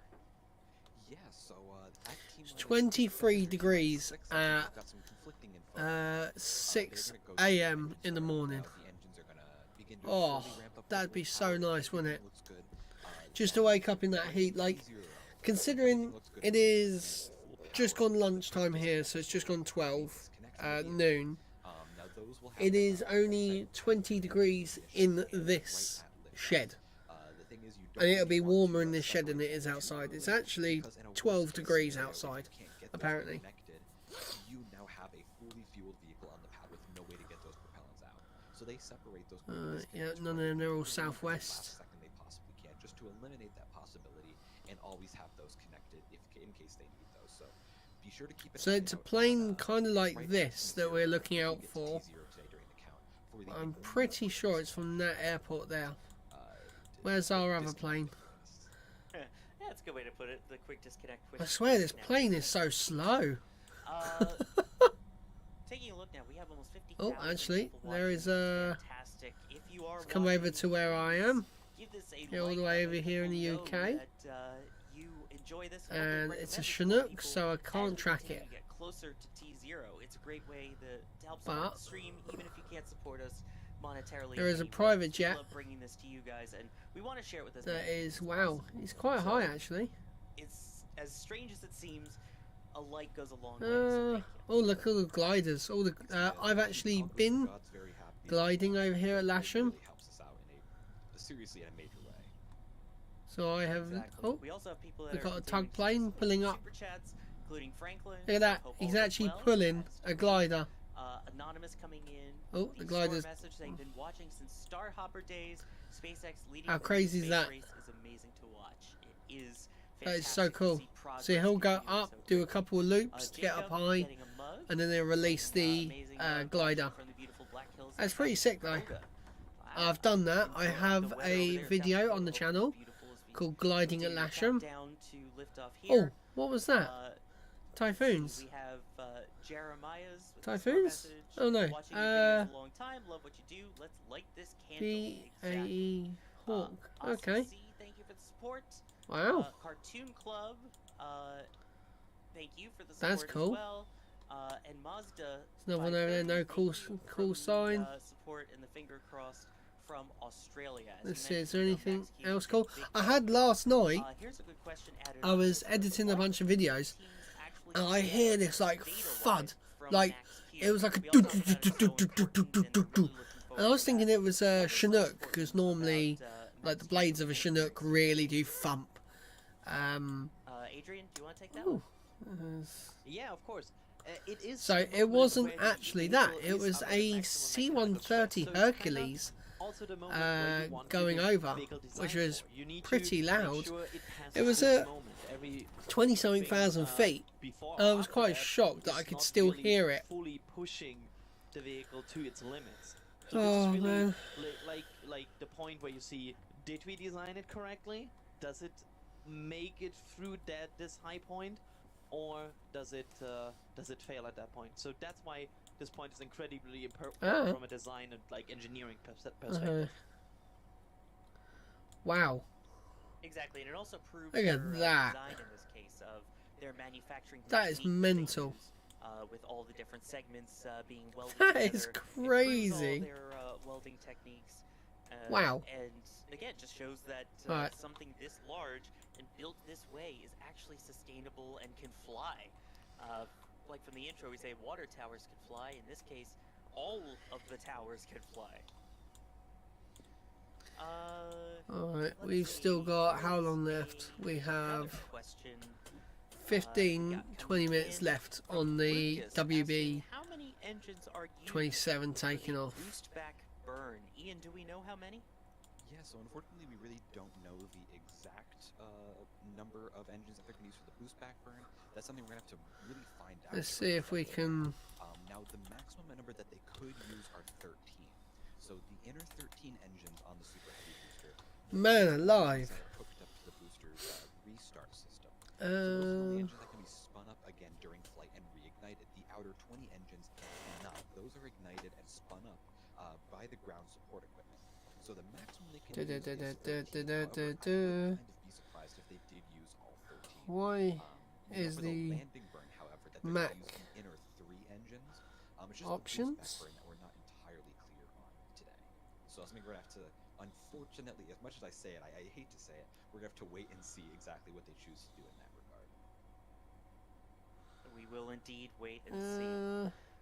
Here's another quick question. Why is it not letting me do this? Will we see the vacuum engines in action today? Greetings from Sweden. So, Adrian, will we see the RVACs and maybe even the Raptor Can he find Yes, from what I'm looking for? Know, they will ignite.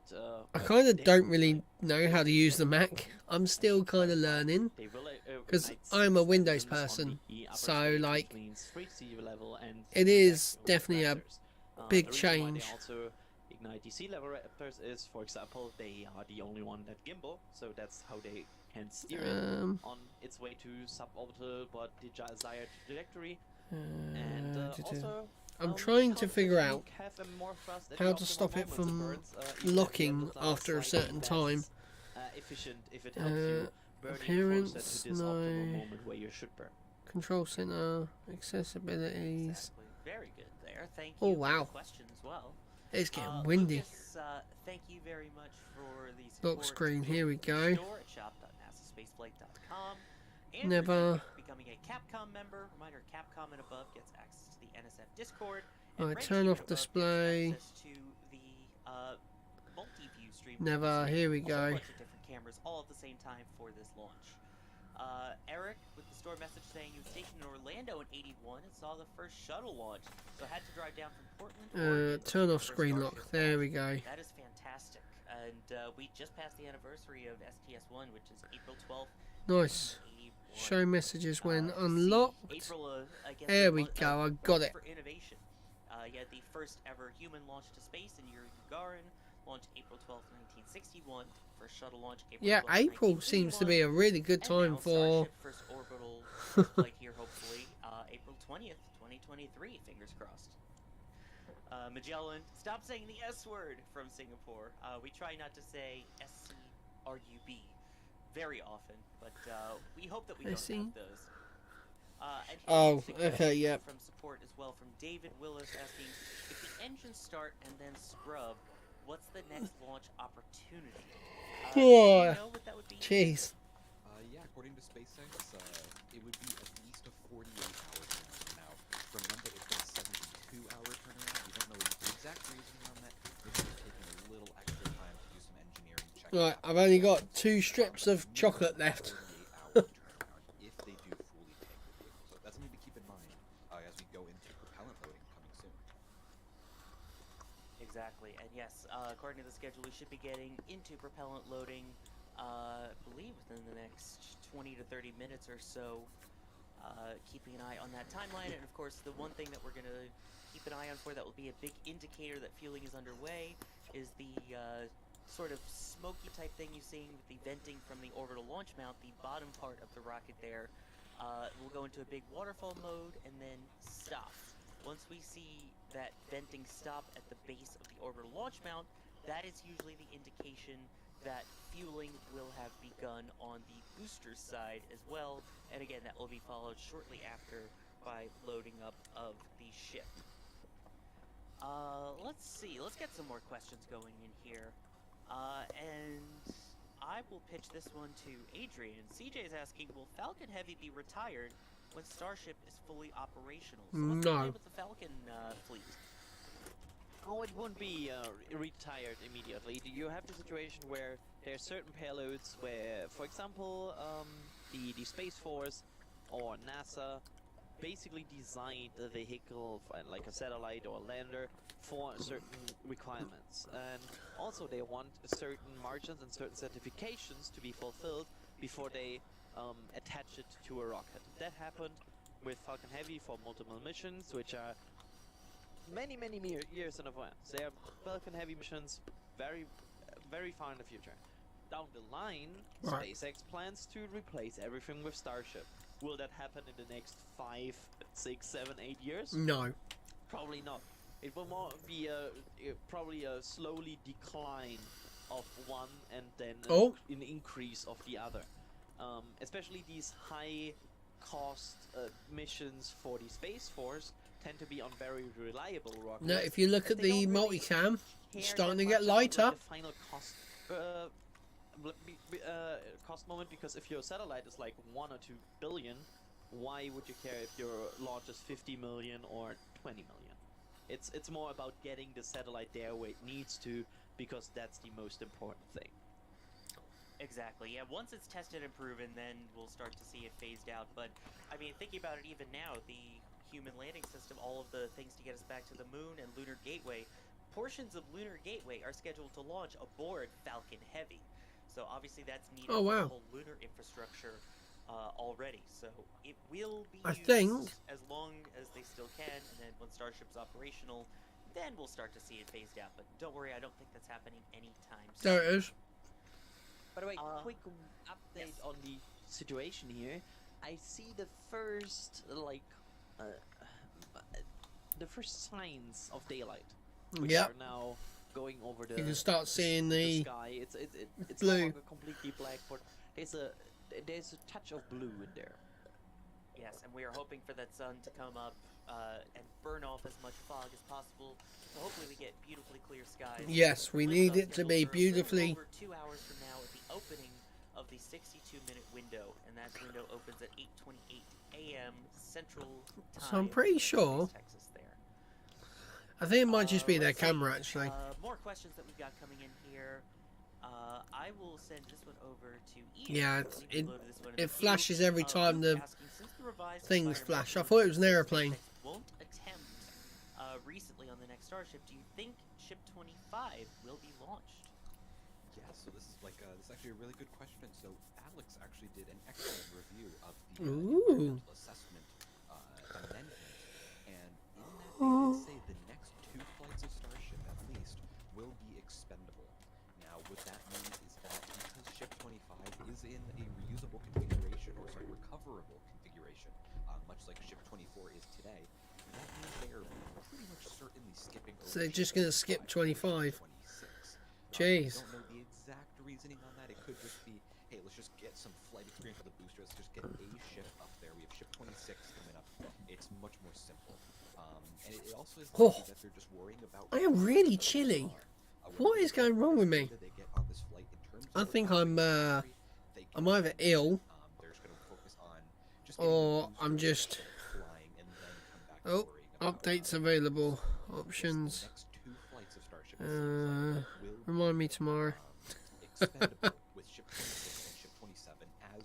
Alright. How is our poll doing? Coming in here still via super chat. Oh, okay. We've got a few votes. Message, but we still appreciate the support. Same with Chris Craven. No message, but the support is very much appreciated. Flip, thank you for becoming a red team. Do you know what? My very old elf with the I actually need to. I think I'm gonna go and get my electric screwdriver because my handles on my are super loose. So I'm gonna go and get my electric screwdriver with the Allen key part. I will be right back. And I'm also going to go check on the dog and make sure she's still alive. Yeah, it's an Allen key. Is because the zone is kind of built out of a series of a few coordinate checkpoints. So it's not like, hey, this huge circle of this radius or this oval of this radius. Instead, they use, okay, between this point, this point, this point, and this point, do not go in there. And if you actually read out the note Mars and the note TAMs, they are written in that format, saying like between this area north, this area west, this area north, this area west, and so on. Keep out. So that's the reason why it's a polygon shape, is because it's made up of around like 6 to 10 points, if I had to guess. And that's the reason for that really wonky looking shape. Exactly. And a reminder to everyone that is out there that is trying to see the launch, please check the Not Mars, which is the nose to mariners, and the No TAMs, which is the notice to air missions for pilots, to make sure you stay out of the exclusion zones, as we do not want a scrub because of a boat or plane in the range. Please, please, please. Heft with the support here saying, I see a WB-57 scheduled to depart Ellington at 6:40, and in fact we have a tweet, it looks like, from on board one of those planes here, from Tony Casey at Nerdy Cowboy on Twitter, saying, feels like a good day to image a launch with the mighty WB-57. So there it is on the tarmac, getting ready.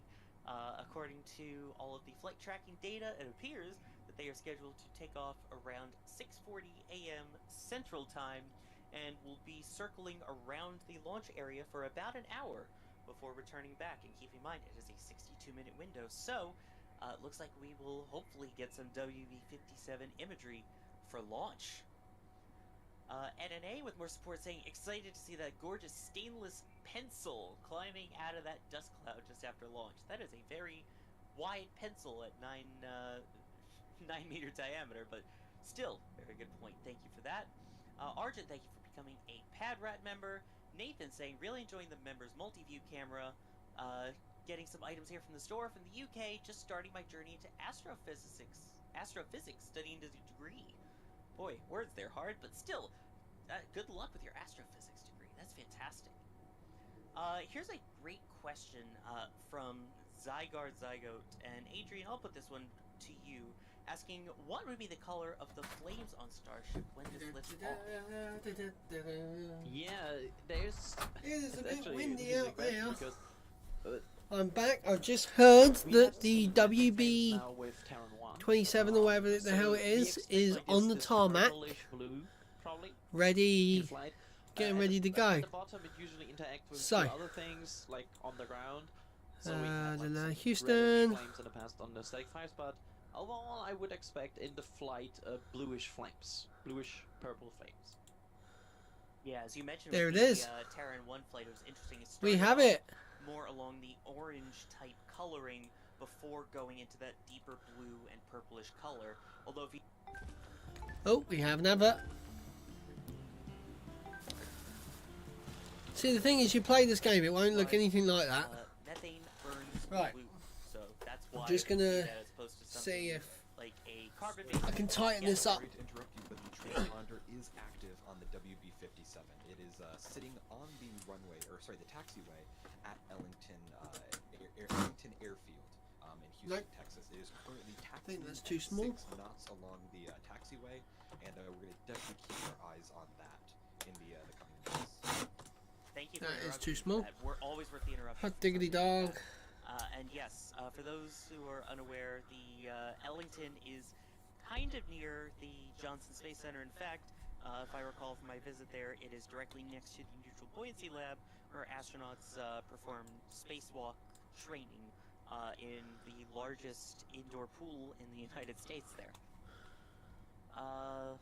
Oh, it's taxied onto... continuing along here. The then, taxiway. with some more questions.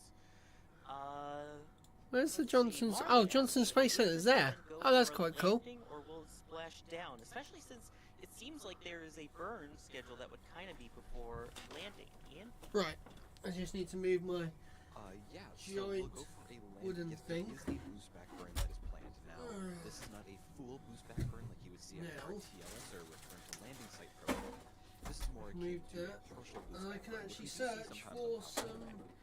Now for this, the vehicle is going to go Alan-key all the bits. way back to Boca Chica, but land about 19 That's gonna be miles, way about too big. 31 kilometers off the coast in the Gulf of Mexico. Way too big. Now, for a landing burn, there is a landing Oh. burn plan. We The don't know Starship if it's gonna be team, soft I'll or go partial for landing prop burn. load. It might be Woo! splash down in the Keeping Gulf an of eye on Mexico. weather. No catch attempt. That's good. It That's what we seems like to unlikely that see. there'll be a catch attempt for several flights according to that environmental assessment. And yeah, that is the landing profile for tonight. All right. Great question and great answer there. Thank you very much. Let's take a little bit more time to acknowledge some support coming in. Dave, thank you very much for the support. Right. Let's just Ron Smith, check. Thank you Oh. as well. Talking about super heavy thrust. Do we know how much thrust? I've also seen a bunch of questions. There we asking about go. The Delta V at liftoff. Do we know the answer to that, Adrian? Wait, sorry? The amount of thrust that Super Heavy is expected to produce, or if we have any Delta V numbers, thrust to weight, anything like that. What numbers do we have about liftoff? The problem We is, have numbers, but I don't have them out of my head right now, so I'm This, I know the ballpark. But adapter I've do you got know on. them out of your head? Yeah, so It's too fat 7,500 tons of for thrust, the- 75 meganewtons. Oh, We man. know today they are not operating at full thrust. Elon has said Also. they're at 90% thrust for flight today. So that's going to equate to around 67.5 meganewtons of thrust. And Ian, we have a very important update here, because SpaceX tweeted that Starship has go for propellant loading. They will start to load propellant into the booster and the upper stage here. Yes, and as I mentioned there, they are keeping an eye on the weather as well. That includes not just ground weather, but upper level winds and wind shear potential as well. So we will also continue to keep an eye on that weather. But yes, we are so close now to go for prop load. And a reminder, what are we expecting to see? What is the indication that prop load is underway, Adrian? Yeah, the I haven't next got thing we are expecting, if the prop load has extension bar begun, that I is need. the stop of the OLM vent. As soon as that OLM vent stops, that means the fluids are no longer going through, like, yeah, I kind of imagine like a T-shaped pipe. It no longer goes outside to purge, they go then inside into the booster. So the next thing we would expect there is that to stop and propellant loading to begin, which would probably be happening in, based on their timeline, about 20 minutes from now. There we go. Yeah, there is a look at what we can still expect. And a reminder, the booster gets all of its loading together with both the methane, methane. Looks like we're gonna have to go oxygen, back to oxygen, old-fashioned as we sometimes call it. Whereas hand the ship tools. will begin loading the methane first, Oh, followed man. by the liquid oxygen Right, it's this about one, isn't it? 5 minutes after that. And they are Right. filling the header tanks of the ship as well, even though they won't necessarily be used on this particular flight. So there's a great timeline of what we can still expect. Sawyer, real quick, I want to interrupt you. The W-57 is taxiing now onto runway 17 right, so it's getting ready for takeoff in the coming minutes. There we go. So there's a little update there. And I on just want to. W57. Oh yeah, look, this one's not even. Appreciate that. And again, All the really way great in, there you timeline go. Here. So after the header tanks, they will have to chill down the Raptor engines. Oh, I also may around want my 17 minutes before liftoff. With attachment propellant back. loading, once it begins, It's stuck. will continue all the way till about 5 minutes There you go. before liftoff. As we mentioned, there is a lot of propellant, about 46. Well, I think it's on the runway. Into the two vehicles combined. That's followed by the. It is on the set down, runway. hopefully T0 That's at the brilliant. opening of the window at 8:28 a.m. Central Time. It just feels like it's not. Snotgarden attached here, at all. has been very generous with the support, asking, could one of you cuties, all of you calling us QDs, talk about the QD arm? I see what you did there. Where's the- Appreciate the pun. Like, what is it carrying? Got and stuck why does it have again. to disconnect at the last Right, second? there we go. Ian, what's the QD arm for? Yes, the QD arm or quick disconnect arm basically supplies the vehicle with propellant, with electricity, with a hardwired data connection. Now there are two quick disconnect umbilicals for the vehicle, one for the booster and one for the ship. Now the booster quick disconnect is right there on the orbital launch mount, whereas the ship quick disconnect is on the quick disconnect arm. Come on, there we go. Right, now I can put my drill back down here. Like I said, propellant into the vehicle right now. It is getting I'm gonna put this. I'm putting this on because I'm getting really cold. Like, I get hot, I get cold, I get warm, I get cold. Like, I don't want to stick my heater on because it's the middle of the day. I shouldn't need my heater for today. It is warming up though. It's 13 degrees outside now. Alright, timed out. No, not F6. There we go. So they only disconnect right at the very last second just to avoid any issues in case they cannot get those reconnected to drain. There you go. It is up in the air. You're gonna put your hands up in the air. It's getting exciting now as we are about an hour and 50 away from the opening of that window. This is really exciting. I'm loving watching this from South Florida here. I'm interested to see where you're watching from. Tell us in chat, where are you watching from? Want to see all of the people around the globe enjoying this liftoff here. Let's see what we got. Seeing some Estonia, Scotland, Brazil, Poland, France. Oh wow, and this is with slow mode on. Wow, I love seeing the global audience here. This is amazing. The Netherlands, wow. Istanbul and Turkey, Holland, Louisville, Kentucky. Shout out to the person in Syracuse, New York, where I went to college. New Jersey. A bunch of people saying chucked in Mars. I'm sure NASA spaceflight official enjoying the UK love, along with Ryan, who joins us here too. So, look at that! That's crazy. More people from Florida as well. The person saying from South Padre Island, hopefully you get a great view of a liftoff today. Fort Myers, Florida. Man, look at that. I wish my chat would do that. And I do want to point out that the WB-57 is currently in the air and is on its way towards Starbase at this point. So I just wanted to mention that. So I don't know why two of them show up. Let's see. Getting some more questions going here for the gang that we are joined by right now. First off, Paul, thank you very much for the generous support. There's going to be a mid-air collision. Super chat there, and Jack the Lab, speaking of UK, the 50 Great British Pounds, saying looking forward to this and asking why is there talk of in-space refueling for moon missions when the Apollo missions did not need it? So, Ian, why are we talking about refueling in orbit or in space? Yeah, so in-space propellant refueling is necessary for Starship because of its massive size. Now this thing is huge and can get a lot of payload into low Earth orbit. Those wings and those tiles are very heavy, meaning it can't go that far. No, it's just going to shoot straight down over here. Now, so our other one's just done a loop round. Designed without any type of refilling. Had all the propellant that it needed. Starship, however, has been built Brownsville, yeah. It's done a straight overfly of Brownsville. They're able to make the vehicle larger and heavier with those flaps and the heat shield tiles. So those are necessary to get. It still won't give me an altitude. Flaps and the tiles is still a very, very heavy ship, around 100 tons or so. I'm trying to find it on the you need to refill it with on all these. So that is why refilling is necessary. Look at that. Ships being built right now have the capability for propellant refueling. That's something that'll likely be tested in the coming years.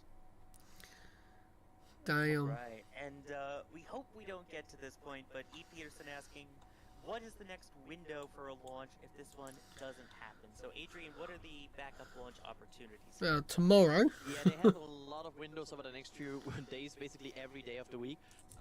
However, we have learned from the mission control stream after the last scrub that if they scrub deep into the countdown, which, well, we are getting right now very close to, it looks like they have at least a 48-hour recycle. We will, with this one we had a 72-hour recycle, so we will have to see what exactly the implications are if they would scrub right now. Sounds good. Nice. Let's see. Here's a question from Gavs GH. I hopefully I pronounced that correctly. Asking, does the Super Heavy have a heat shield to survive re-entry? So the engines do. In the same sense as Starship has, but Super Heavy does have its own somewhat heat shield. Now at the base of the vehicle, they do have some steel heat shield panels and probably some other thermal protective systems. There's nothing like the types on Starship on Super Heavy, and that's because they really don't need something. Oh wow, it really is a bit foggy, isn't it? So Super Heavy does have a bit of a steel heat shield at the bottom, kind of akin to the base of Falcon 9 with its own heat shield. That's just to punch through the relatively calm re-entry it will experience compared to Starship's much more strenuous re-entry. Very good point there. David, thank you very much for the support. Talking about the importance of Max Q there. Oh, actually, Kale, thank you as well for the support. Hopefully they fix this stuff, Val. And thank you as well for becoming a Red Team member along with holy dang. And Cody. Reminder, that means you now get access to our multi-view stream for Red Team and above. I'm trying to find thank you for the support. some... Luke, thank you again for the support. I couldn't answer that question, but the support is very much appreciated. Andrew, getting items from the store, talking about Born Too Late to watch Apollo, hoping to live long enough to watch Artemis 3. We're all hoping to see that day and add Astra indeed. Oh wow, it's different on... What's that? Global AB... Exchange. Okay, this is a different one. Wow. How do you think SpaceX plans to deal with fuel boil-off en route to Mars? That's an interesting question that we'll have to think of as we continue to get forward, Oli, thank you for becoming a Red Team member. And an interesting question from Adam asking, would the drone ship be useful for Super Heavy or Starship for landing? So, Adrian, why are we not using a drone ship for landing on something like this? Because it's... well, they... oh, they think hello, stuff is going to be delivered today. Marine asset stuff. Hey. Like, how I'm missing a word, oil rigs they had at some point. But they sold them because maybe it's too early to talk about this at this point. However, a normal drone ship, this is a much bigger rocket than Falcon 9. Like, much bigger. So I guess it's also like you need very special constructions to land it on sea. But down the line, this is very much fun. Okay. Like, this is not impossible for the future. It's just not something that seems to be the case instantly. Also, one part of this is that the main concept of Starship is rapid reusability.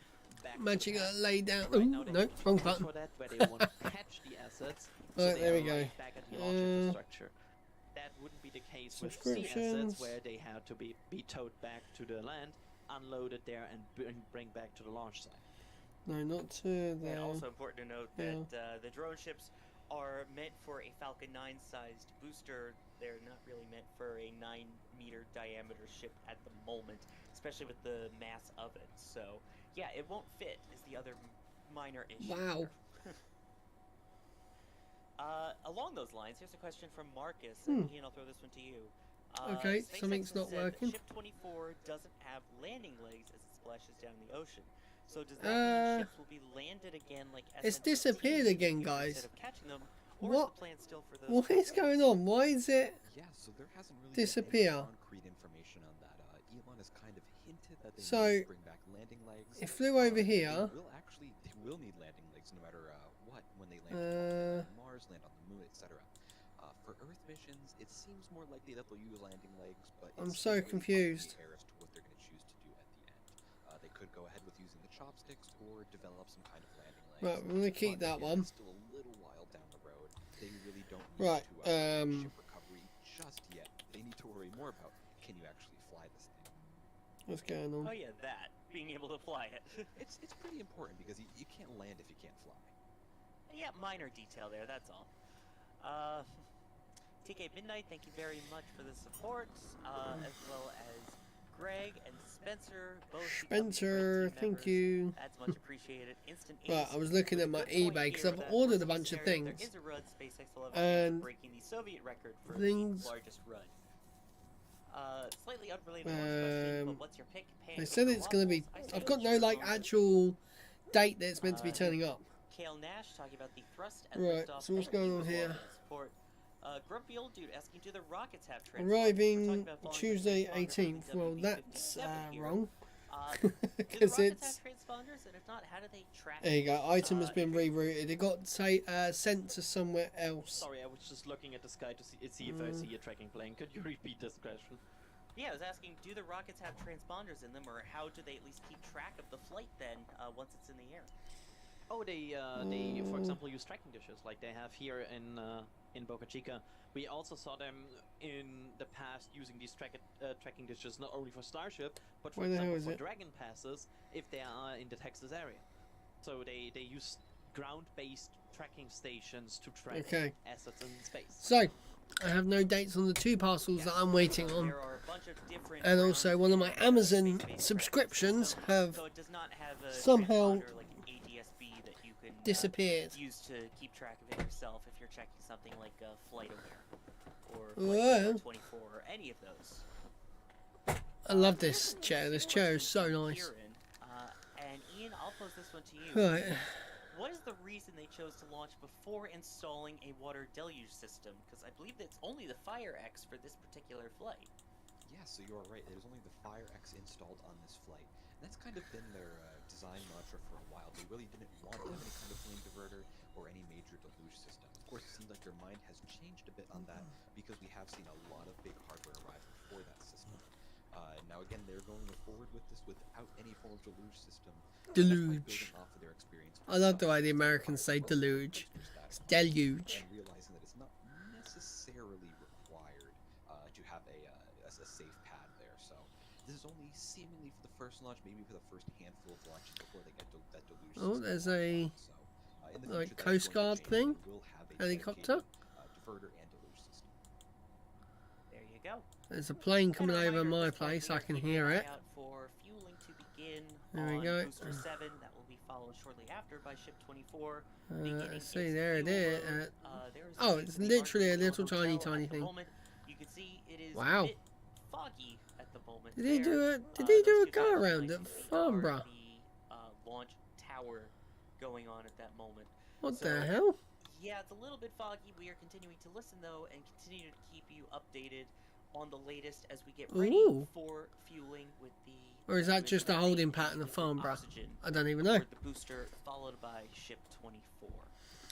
And the hey Martin, welcome to the stream. Which is 8:28 a.m. Oh, we've got a little. T0 oh, look at that. And that's cute. Will have 62 minutes after that, if for some reason. Red Hill has come from. At the top of said window.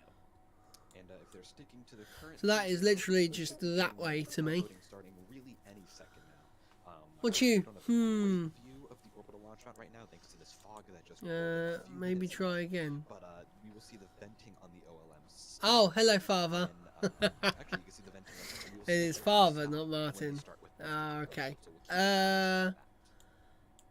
Exactly. Got another plane coming over, squeezy jet. Which may be a little tricky with the fog, but you can see the. Do you know what? I need to get. I'm gonna buy a little like. I'm gonna get a little like plastic dome for the roof, and I'm gonna have a camera on a gimbal that moves so I can actually track these airplanes. Kind of like the camera on a NASCAR, where it has like the lens cleaning, stuff like that. But enough about that, because I want to actually do like dedicated streams for like plane tracking. You have a little. You have a little ahead. Thank you. Right. Oh wow, it really does sound quite loud, doesn't it? Wow. So. La la la la la la la la la. Where are we? So that is. So there it is, right there. And our other plane has gone missing again. Like, I don't understand where it's gone. It goes out to like here, and then it just disappears. Not really improved. Like, maybe it's Broski loves the Yoda. Oh, brilliant! I'm glad he does. We saw it and we were just like, that is so Martin. The sun is out. So I had to get it. Like, we see the we see light. Oh, so wow, that's a hope nice that picture. The conditions improve over the next 1.5 hours. But right now it's hard to see the launch site from Well, here. it's good we've got all these multicams in it. And that is the view from on top of the Margaritaville Hotel, which does have great views when the fog is a little bit less. So if you're looking for No, that's the one. I keep going to the same one. Get more of these, definitely check out the Margaritaville So it will Hotel. pop back up In the exclamation point hotel soon somewhere over here. Yes, I am a Sado, yes. Items for their dad and themselves, both watching along eagerly. Do you know what? Vincent becoming a Pad Rat member there as well. Astro, we are gonna. Starship ready for windows to rattle in what are we gonna think of? What is it called? Right now. That kind of whistling sounds. Ian, do we know what that is? Yeah, I don't know exactly what that is, but that is an indicator that the tank farm is beginning to. Oh, right, yeah. Something like the pumps or some venting. Yes, he is definitely a Sado. You are 100% correct there. So what am I looking for? Like, what is it called that I'm thinking of? So it's like a outdoor camera. We talk about fuel and we talk about propellant. Dome. Difference when we say fuel versus propellant. Oh, dome. Before Dome. I ask that question off to someone, we do want to point out the orbital launch mount vent has stopped, which is usually an indication that prop load has begun into the booster right there. There you go. So that is a good sign. A brain, that we yes. have fueling or propellant load here underway. And while we're talking about so, those two terms, that's basically. Oh my god! It's like a pet. Oh wow! It's starting to really whistle. Yeah, 360 cam dome, dome camera. So yeah, thanks, Adrian. So fueling and propellant. So it's gonna have to be quite large because I'm trying to think. You're talking about fuel versus propellant. Because I just want like a, or even if I have to move it myself, like that'd be quite cool. Because what you do, you'd screw it down to the base, and then you cut the hole out. Or first you'd actually mark out, and then silicon the whole thing. But I'm going to have to really silicon it. Like, it's going to have to be covered. So a lot of times we just combine the two to say right, okay. Because I just don't want it leaking through the roof. Should be underway. The next thing will be the okay. As you mentioned, right now they are loading the yes, so we should see the booster. The big like vent here. Of the ship itself starting to get okay, that's which, unlike the booster, which loads the liquid oxygen and liquid methane at the same time, it will be slightly staggered by about 5 minutes for ship 24 there. Martin with the support from the shop, awesome stream. Unique. Let's here we go. What's this? With you on that as well. MR with the that's just a 360 dome IP camera. Marek, C price. Oh, typical. Can make the Starship spin. No, I don't want that. We'll have to see. I just want like payloads on board. Which, I want just like that glass payload dome thing, acrylic thing. Current booster Shevin Ship 24. What the hell? A rough question there. There is technically a payload capability. Oh, okay, that's for the alarms. 5, not Ship 26, but like some ships around this area do have some payload capability. They do have the PEZ dispenser installed in their payload. Because you've got ones like this that I can just screw onto the side of the shed. Those have been well. But I actually want like a little bit of light, I think. Should I just look on Facebook, just look on Marketplace for a skylight? Let's go. Oh, that's nice. Look at that. No, there is no way to get any deployable payloads right. on these ships. Let's go to Marketplace. Where? Along those lines, CJ Foxy with a question here. I swear Marketplace just disappears sometimes. Is this rocket going to be reusable, or because it's a test flight, they plan on building a new version? Am I blind, guys? Am I blind? Built, kinda. Marketplace, there you go. I'm blind. 24, 25, 26, 27. Skylight.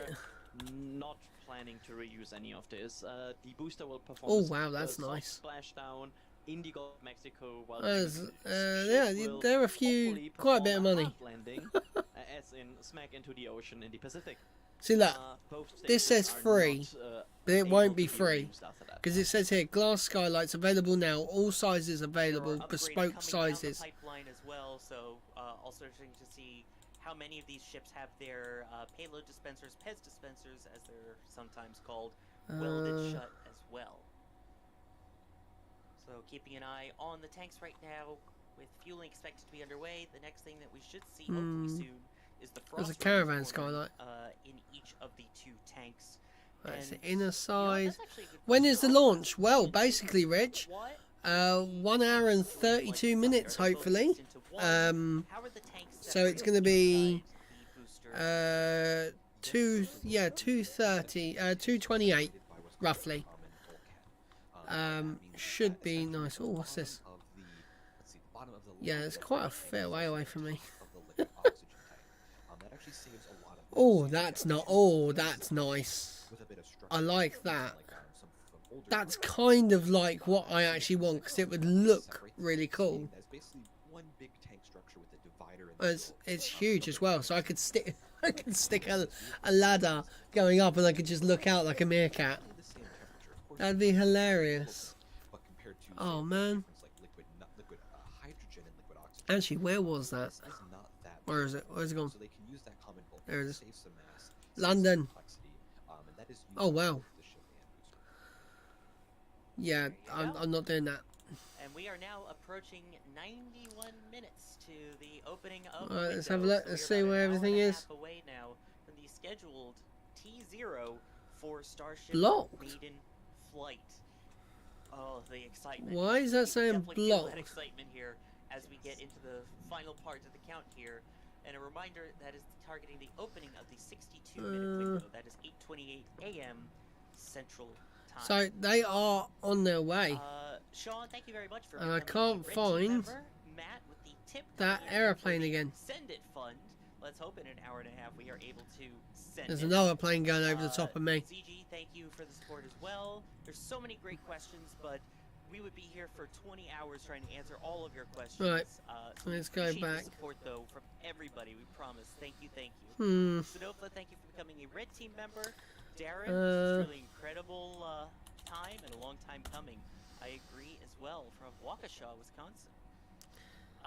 Alan asking if SpaceX has a Kerbal Space Program license. We'll find out. This can be very Kerbal-esque in some ways. Levi saying, hey, NSF, and to NSF official Chris Bergen there saying, go Starship, go SpaceX, go Elon. Talking about the aspirations for 5 to 10 years from now. Right. Do we have Frost? Yeah. Hey, we have Frost. You took it right from my mind. Yeah, right from my mouth. Yeah, we do have a liquid oxygen frost ring. Visible, but you can kind of see it there on the bottom of the booster. Of course, it's kind of tough to see through this fog that's been developing. Hopefully, that begins to burn away as the sun continues to rise down there in South Texas. So it's going to need to be quite large. On the bottom of the liquid oxygen tank, that means that we are getting well into propellant loading on the booster. Now we should start to see a methane frost ring starting in a few minutes on the methane tank of the booster as well. Of course, we are not yet into ship propellant loading, so it's going to be a little more while until we see the frost ring forming on the ship. But it's still a great indication there that we are now underway with propellant loading and on the booster itself. Exactly, and it's also is this the one I was looking at a minute ago? The tank on the bottom is the liquid oxygen tank, and the one that is towards the top, which you'll start to see that ring form when it does around. That's what I was looking at, I think. Of that booster is the liquid methane. So when you're trying to differentiate, that's what you'll be able to see what each tank is. Let's take some more questions here. Where is it? Here is a question. Let's take this. I can't find it again. I've lost it. Jessica saying, why doesn't Super Heavy and Starship have the black and white tracking squares like SLS? There it is. Adrian, do we know if there's any plans to ever paint the ship or? No, they are not painting this. Yeah, I'm not aware of any like tracking squares. 5.6 inches. On the ship or booster for this one. It seems like SpaceX. Now my phone is 6.1 on both ship and booster, So actually, that would just fit. Preferred method of watching this and getting engineering data, but I'm not aware of right. plans. There's 24 more options. 9 inches. There we go. That would then fit. I'm actually gonna add to list. Let's go. Here's a good question. Server and network. Chad asking, we know there we go. has Oh, I've just seen delivery. Jeez, a tenner. I'm gonna broaden this a little bit. So, Ian, let's go to eBay. Vector control, and is it electric or hydraulic used on this particular mission launch today?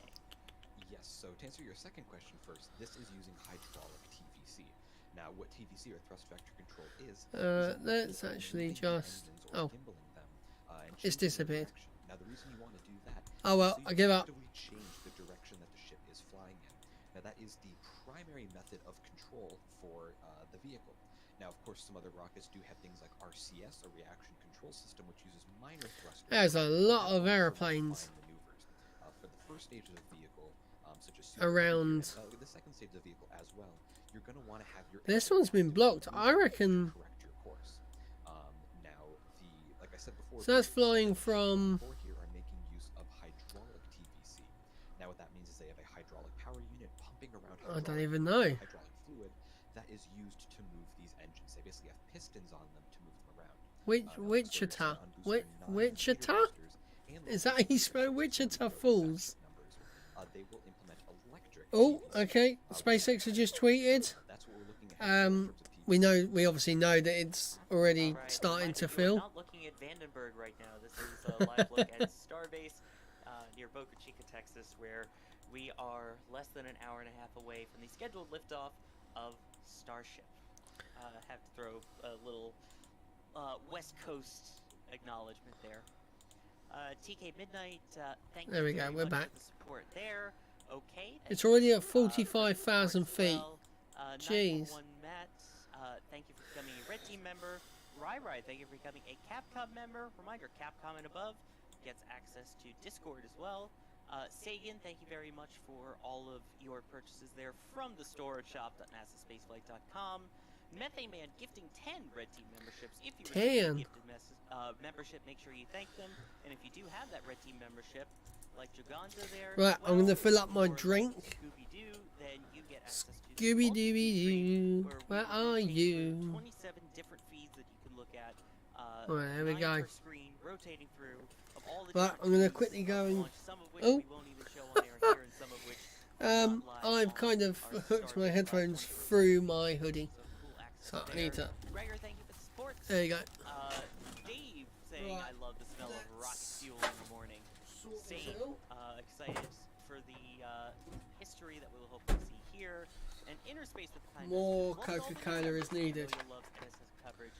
They are the best. We appreciate those kind words. And we are now getting, nice. There we go. Official confirmation from SpaceX at this moment. As we've seen here, that the Super Heavy booster is underway. That was as of just a few. Do I have any snacks? I don't think I have any snacks anymore. Let me look at my snack drawer. I got some squishy mushrooms that aren't very squishy anymore. So yeah, I think that's a bit of a bummer. But oh, I'm so tired today. I'm trying to like stay awake. It's killing me. But to make sure that both vehicles right, are destroyed as you want, because a flight termination system is mainly about destroying the vehicle. The vehicle. There you go. Hopefully we don't need to use it. You can see it looks like another frost ring forming there around the methane tank. So with that fueling confirmed underway, let's take a look at the countdown timeline. I'm sorry, I'm yawning. I can't help it. I'm tired. So we now have the confirmation there that the liquid methane and liquid oxygen loading so we are under an hour and 39 minutes. You can see those frost rings starting to form on the booster itself. Right. So next up is the fueling of ship 24. First beginning with the liquid methane. So I love this. They're updating, oxygen. like how long. That the ship header tanks will start to be filled up too. Oh. So again, the next thing that we'll be keeping an eye out for on that timeline is the ship fueling. That will be indicated by a vent coming from the tower. And as mentioned, it's staggered with the liquid methane first, then the liquid oxygen. So where is this second about 50 minutes after that. aircraft, the Rockwell one? Scheduled for about 17 minutes before liftoff. And this propellant load is expected to continue for quite a while. Finally finishing off and going into top-off mode about 5 minutes. What was the call sign? Let me have a look. Liftoff. So just keeping that in mind and wrapping up between 5 and 3 minutes there to have everything fully fueled and ready to go for that T0 currently scheduled for 8:28 a.m. Central Time. Here's a really interesting question and something fun to think of here. Do we know if Starship N1 has the capability of docking to the ISS like shuttle, Ian? N16. Oh, I just got a call out on the internal comms that the fuel load on the ship has started right on time. 8. There we go, just as we saw on that timeline there. Beautiful. Zoom into it. Oh. The methane first followed 5 minutes later by the oxygen. Excellent. So, Yeah, this question is asking. I don't know why, but this shows up as 2 planes. It's not 2 planes. It's exactly the same plane. They could. I don't see like a theoretical. But from a structural standpoint, I believe There's another plane somewhere over here. It was the Rockwell. I'm just trying to find. So it's N1.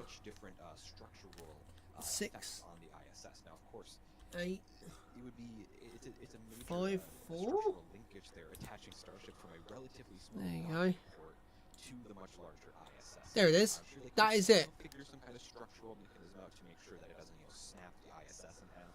So I would be kind of surprised if we ever do see a Starship docking to the ISS. Yes, and we can see that tower vent, by the way, if you look on the left side Uh, of the launch tower there, right towards the middle, you will see that Playback vent that we flight. talked about. That is the final Oh, it landed at liquid nitrogen from all of those lines. it landed at Brownsville. Another indication that Okay. fueling is proceeding as planned. That's what happened. Just wanted to take a second and mention that going on at the moment. All right. So why did it? Ola, thank you very much I'm for the so Ritz confused. Never. Raleigh, thank you So for why the did it just appear out of there? higher memberships. Brad, thank you for becoming Ritz And then it landed. member. Chief, thank you for So is it gonna take? Was it maybe refueling? Chemsat, currently on a flight from New York City to Fort Lauderdale, potentially landing around T0. It depends if you're talking 9 o'clock Eastern. If so, then yes. Right. 8:28 Central. No. Where? How? There we go. Go back. Let's see. Brian. So saying that Brownsville Rock International. this monster, Well, it's not with me on Brownsville that, International, is it? but It's. Rock indeed. Oh, it is Is it a international. monster, or So it landed there depends on who you ask. NNA saying for after it's a pencil. coming over here. And James So- saying hopefully Elon had the team serenade Starship with some No idea, TLC but today, 'cause we don't the want those WB drugs. And I won't 57 say the is line. on its way, But yeah, there's plenty of coming up sites to you can go 3/4 of the to way. today. Yeah, You've got 3/4 of the way, I would Scrubs say. one, you've got Starships are meant to fly. There's- Take your pick. I saw this earlier. Here's a question from Trig. I hope I'm Hmm. pronouncing that correctly. Okay, hopefully he clears the way. Adrian, I'll send this one over to you. How long could Starship theoretically contain its fuel in case of a hold? So what's the deal with fuel topping off? I wonder where this We is don't going. actually fully understand that yet. We know it has more holding capability. See, he's quite low. He's. I think this one is probably maybe Elon Once Falcon 9 is in countdown, it's locked in. coming in. No, because he went. Can No. wiggle around in its Why would he be up there? However, that might come down also to the fact There's that someone's it's, coming down to fully view the launch, I think. optimized yet and fully, there Because with it's at GPS, and they're not really on 3,175 final feet. margins, but Unless that right now, it is like- not it calibrated. seems to be Oh no, it is that, coming lower. That there is hold capabilities. I don't know exactly. How See, if long I that was is. seeing that, I would definitely say Yeah, that seems like there is some capability for space coming to into perform the land countdown, perform at additional Brownsville. checkouts, and then continue with the countdown. And there's a great view of all the different Hmm. tank farm features there with the liquid When it oxygen, goes the zoom, liquid nitrogen, it'll go zoom zoom in water, about an some hour and liquid 18 minutes, methane, hopefully, Lenny. and that tower view Hopefully. we are still seeing I'm seriously, I want this to hurry up and just go. and Oh, do you know, actually, I did have a countdown timer for me. It was actually meant to be above me, but I don't think I can activate it in multi-view. No, I can't. Okay. Yeah, we've got at least an hour into the launch window that they could possibly go for it. We'll take some more questions here. Remind you can tag us at NASA Spaceflight. Right. And ask us any questions you have. I hope you're doing good, Lenny. I hope you're working hard. I hope you're enjoying the lovely sunny weather. I still think this one is landing at Brownsville. Instead of something like Falcon 9 and Falcon Heavy, which uses RP1 or refined kerosene. Yes, there's actually a few reasons. Well, using methane because it's cheaper. Is that methane is producible on Mars. Oh, okay, because it's producible on Mars, maybe. Okay. But the working. Currently cutting grass. Hey, Lenny, you always make yourself look busy. Oh, fair play to you. I'm just happy I booked this day off work. How's everyone in the kitchen been? Have they been moaning, have they? Or are they having a good day? Oh, jeez. Right. You have to worry about soot not only building up on the side of the rocket, but also slowly clogging up the internals of your engine. Now, we haven't seen that necessarily be an issue yet with Falcon. Why does it keeps kicking me off that one plane? I'm guessing it's like official. Johnny Boy is in today, so some half decent food. Oh God. Thank you very much for the support. Shout out to David Cook there. Huron. Yeah, no, fair play. I do like Johnny's food. He's a very good chef. Commander Crimbowman, thank you very much for what the is? support. It is in the way, isn't it? I can see my little shelf.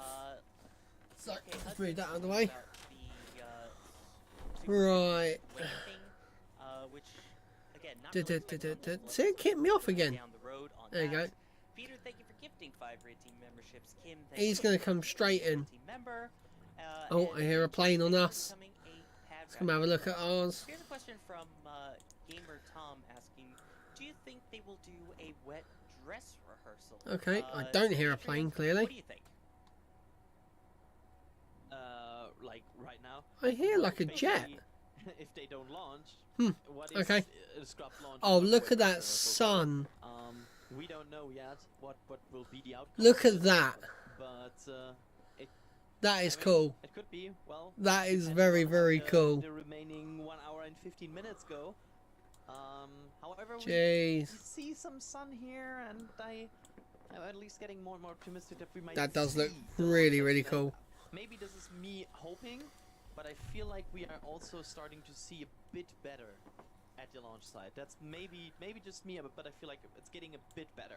Yes. Mate, this thing's going slow. In the background, that is the SpaceX launch team confirming that LOX load is underway on the ship. Nice. So ship 24 now being loaded up with super cool liquid oxygen. Jeez, this thing is huge.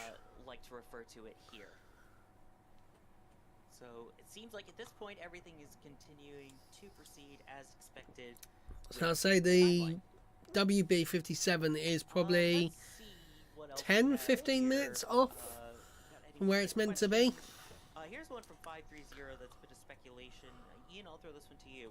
When do you think we'll see a Starship version with a bigger payload door for big payloads? Because a reminder. Oh, I don't think that's going to be a long time. This one is welded shut. Yes, no, that is a good question. So we don't have any definitive answers on that. But we do have, we have seen them make some pathfinders, some payload bay pathfinders. I'm thinking back to SN-17's nose cone, and I believe ship. Right. So they have been trying out a few different designs here and there. Nothing we've seen implemented onto a ship yet. When do I think that will I gotta think about starting to sync up these cameras. maybe even the middle of next year? I'm gonna try and sync up dead on the. Still a while away from them needing that capability. So, For the first handfuls of flights of Starships, 15. a Starlink payload So this is behind. Say, ComSat deploy, where you would need those larger payload radios. Right, I gotta think. It's hard to think. Fantastic. Thank you for answering that as well. Alright, let's skip forward. We are keeping an eye, There we obviously, go. looking at the weather at the moment right now. A little foggy, but finally starting to clear. Hopefully clear enough that once this flies, we'll be able to see views of it from the WB-57, which is en route. Now, we've mentioned the WB-57 it's back up again. There you go. a couple of times. Adrian, what is the There you go. It's up. WB-57 and what's So it I'm about? guessing it was just refueling. It's a former bomber that was repurposed as a tracking and camera plane, basically. Yeah, it's got a So it big has a off very camera. Like good the camera camera with is a lot of cameras probably that bigger than my do whole very, computer very good setup. tracking, It's and all huge. kinds of different tracking, actually. But we have Yeah, it serves, for example, for these kind of events as a the two planes possibility to perform are on their some way. extra visuals for engineering use. I like that. And there is a plane coming over my It house. sounds like a transformer almost. Let's see. What is it? There it is. Satronex, with the support from It's going from Germany. London Gatwick to It's Toronto. Starbase Wow. right now, but not That's in quite cool. Germany, but Germany is keeping its fingers Literally crossed. right over my house. Jonathan, thank Oh, you there's a for the glider. support as well. Jody, thank you for becoming a Pad Rat member. Wow, Froggy look at that. from, You imagine doing this in a Australia. non-powered glider. Appreciate you continuing to watch. So you've been taken up on the Lex, thank you very much for the support as plane, well. on the back of the plane, Paul, thank you and for you've the done a support. bunch of things to Brandon, get thank some you for the height, red team member. and you've Mike come Elliott, down here, thank you done for here, red done a team few membership. things Very much over appreciated. all Thank the you. south If you got down one, hills, make sure you say thank you. and now he's You're coming almost back. becoming a red That's team member. mad. Remind you get access to our multi-view with all Alright, the different cameras woo. we have down at I Starship. threw it too As far. long as you are red team or above, including Bar becoming a Capcom member, and Fur, thank you for There we go. becoming a And Pad Rat is member he as well coming as, into land? Fati, thank you for the support. We'll know in a sec. The He's support itself is very much the appreciated. rest of them are These taking are off 10 red team east. memberships. So he was Let's probably going to see do what a other circle questions we around. have here. Here's a good one. Aditya asking, why do they throttle down during max Q? I understand it's the max physical force experience, but not sure why it's not good to withstand full throttle. Ian? Yeah, so it depends on your rocket actually. Now some rockets are built and designed to not need to throttle down for max Q. One that comes to mind for me immediately is Antares, which actually underwent a block upgrade specifically designed to enhance its structure to let it go through max Q without I throttling don't down. think that's calibrated. I reckon that's higher than what it says. Where, you know, it's a huge rocket. 'Cause, like, every kilogram the, there's really not that much of an advantage. That one's quite far. To strengthen the vehicle enough that it can 45,000 feet. Jeez, that is. Would love to get some lovely, like, images of that. And on this vehicle, every kilogram really counts. Spacex is trying to save weight in every way that they can. Oh, So in theory, they could make it strong enough to withstand max Q, and you would get a little bit of an efficiency boost because rocket engines are a little bit more efficient at full throttle compared to throttling down. what is the time in? The extra mass that you would need. Not with the extra strength Okay. and stress you would be putting on the vehicle overall. So that's kind of the trade-off they have to make there. Oh, okay. My server is currently doing an update. Let's see. Okay. We have another question here that I would like to take really quickly. Oh, see, look. If I go live to their live thing, it starts buffering. I'm sure a lot of people do of why are we still flying SLS if we have Starship. I want to point out that these programs are so intertwined with each other. Both play a significant role in getting humans back to the moon, and in HLS, the human landing systems. So Noise. SLS is being used with the Orion crew module to launch the people. It's also partly being used to launch the Right, lunar here he gateway comes. that So will orbit he's around the moon. And keep in mind, once saying the calibrated Orion 2,000 gets feet. away, how are they gonna get to the surface? So if he starts Well, turning now, Starship. That is Starship's role in the human landing service. So hmm. you've got Orion getting crews out there, and then Oh, Starship okay, landing he's with just crews done on a- the moon. So Yeah, he's gonna come it's not that one is better than the other. And up I and really round. enjoy What pointing the? this out. They are both super intertwined with each other. What the? Success of one is the success of both. Just wanted to make sure we mentioned that. Okay, so I'm gonna look out for a plane on this. Let's see. Multicam now. Asking, is this flight carrying anything? Like the first Dragon carried cheese, or the Falcon Heavy carried Elon Musk's Roadster? Do we know if there is anything on board this one, Adrian? As far as we know, no, there's not a payload probably. There's no... There's always the possibility of something fun loaded here or something we didn't notice. There's no airports around here. At least there was nothing confirmed as a payload here for now. I'm so confused right now. We need to wait for SpaceX to... it literally just said... Get to that area where they... Oh, as you can see, it's literally just done that. The complete payload bay is shut and closed, and there's no way that they could deploy something. However, there could be something funny in the nose cone hidden. We might never know. We'll have to keep an eye out and see if Elon tweets anything special afterwards. And real quick, I just want to add, actually, we see some crowds here on the beach. Oh, there's a magpie on my roof. Oh wow, look at that.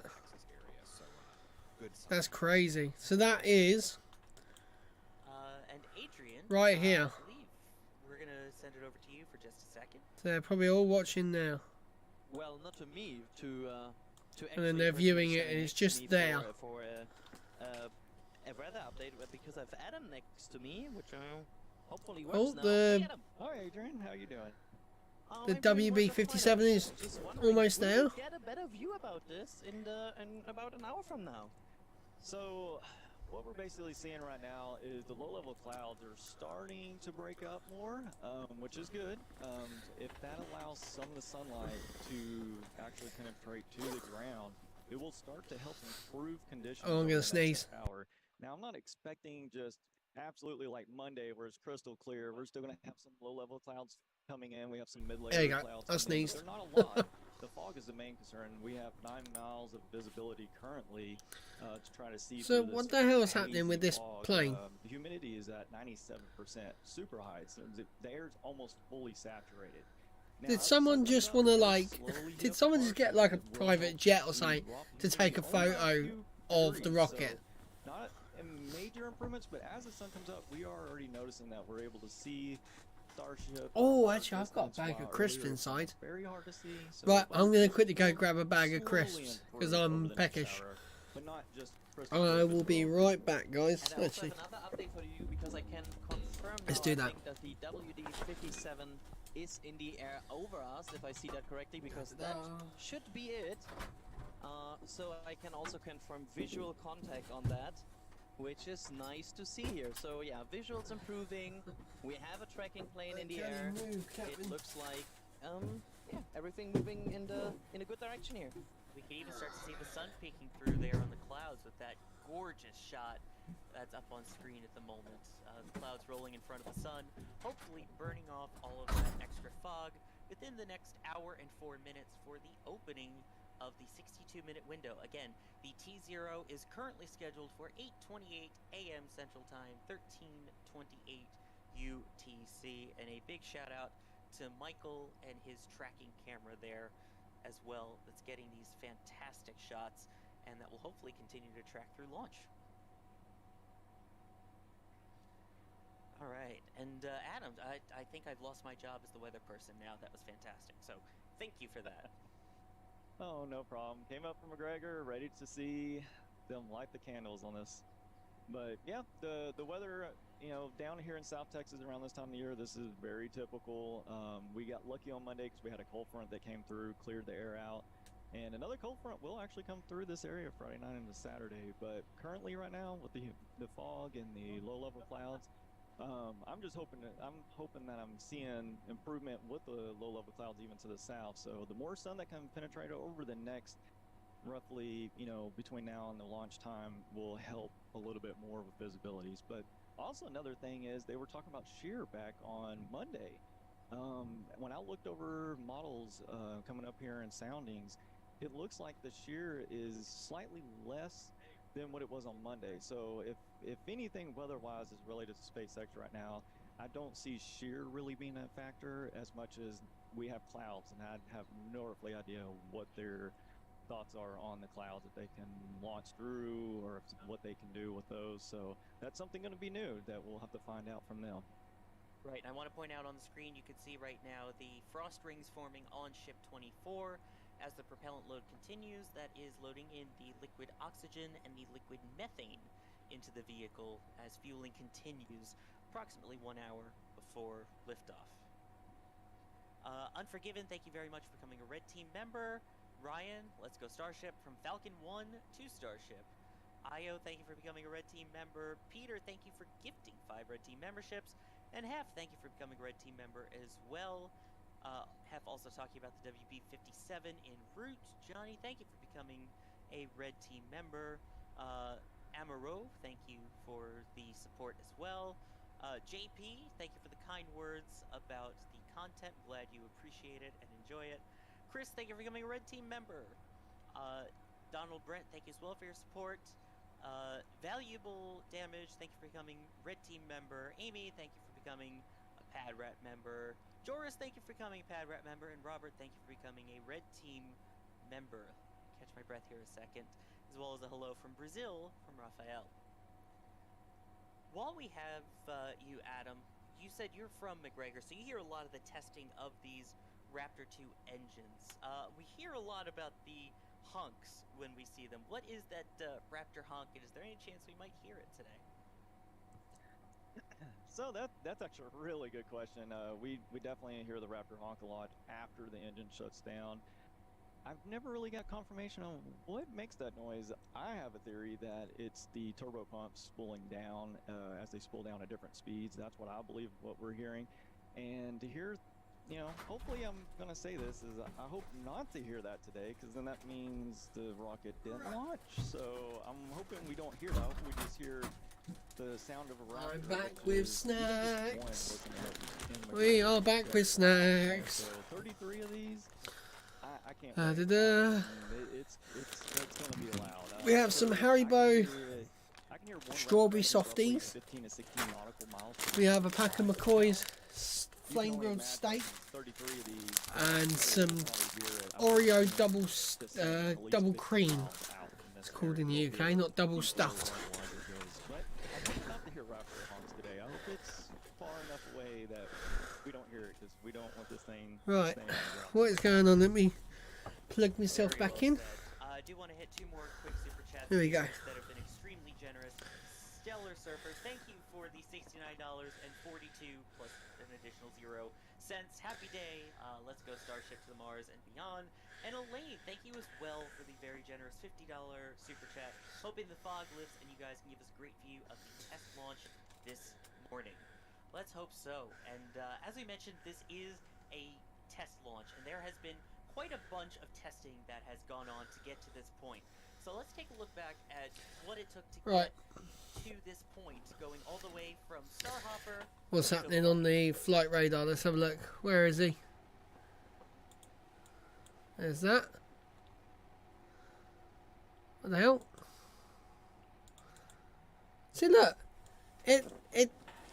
I don't understand. I really don't understand how.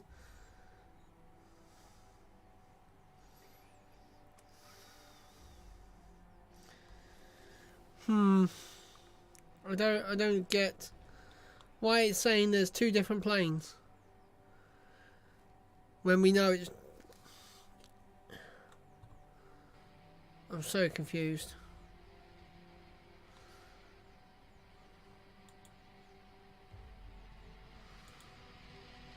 And that other plane has disappeared now. Oh yeah, these are all the... Look at the belly flop. Oh my god. When we see this, there are 2 different planes. But... I just don't get it. I don't get... So, there are 2 different planes. But why in all of the updates does it say... Why don't you see like both of the aircraft? There's only one pictured. Yeah, SN9 absolutely got demolished. Oh, SN10. I can't remember what happened to SN10. Oh, it hit too hard, didn't it, and exploded. Like 10 minutes after.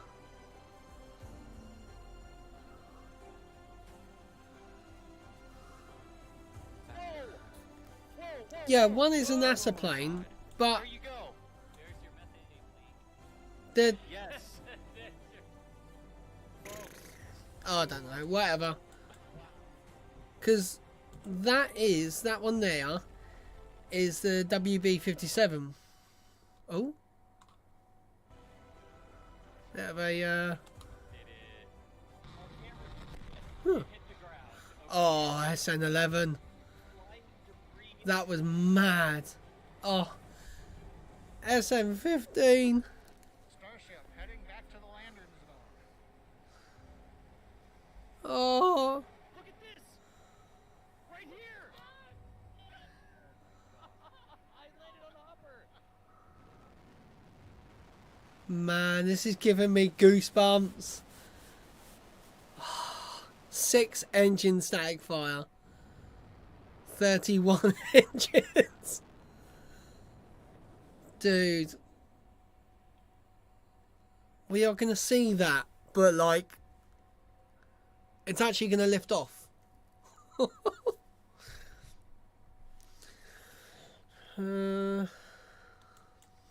So what I want to know is who owns this one, the Rockwell. Go back through all the history to get to where we are today.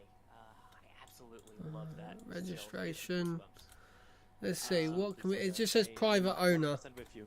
By the way, visibility still improving. I just want to point it out. It is getting better. I like hearing that.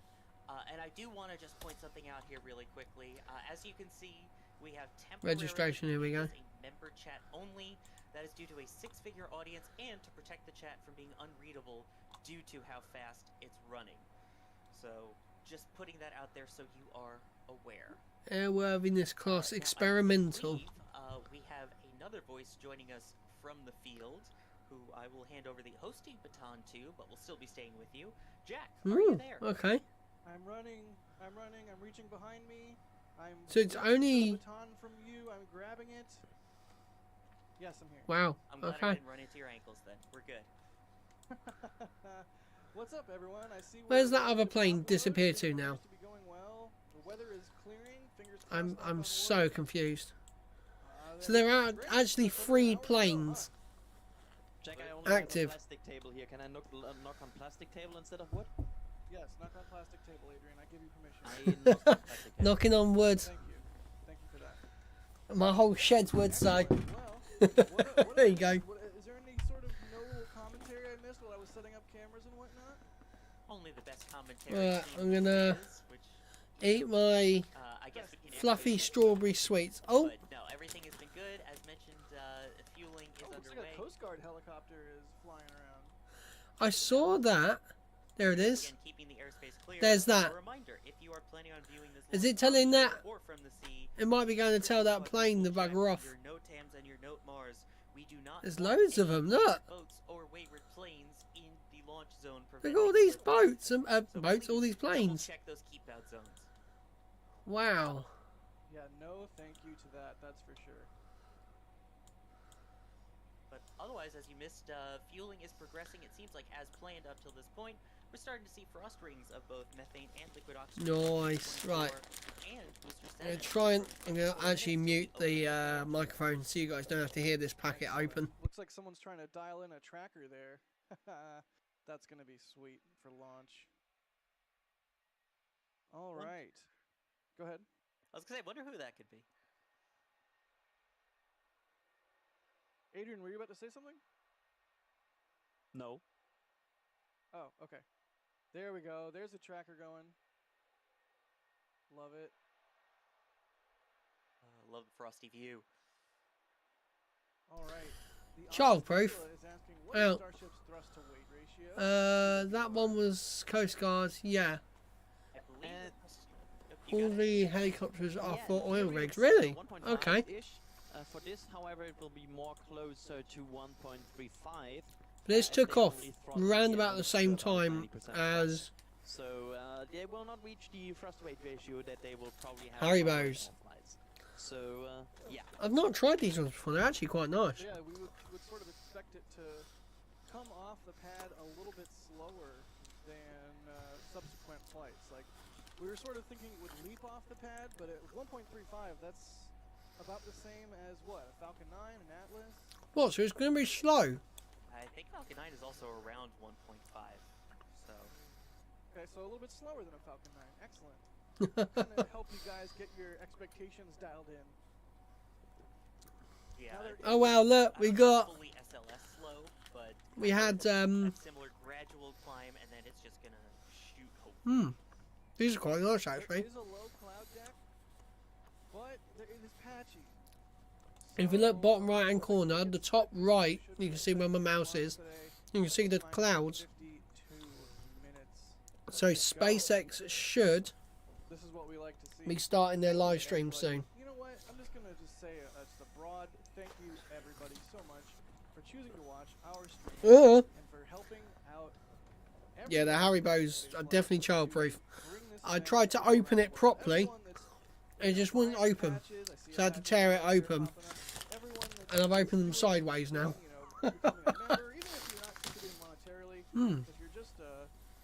They're really, really nice. I can hear the wind. One day, I think I'm just going to be sat here. It's going to be so windy outside, the roof is just going to go woof and lift off, just like this rocket today. See, why is... let's see. Ma fails here.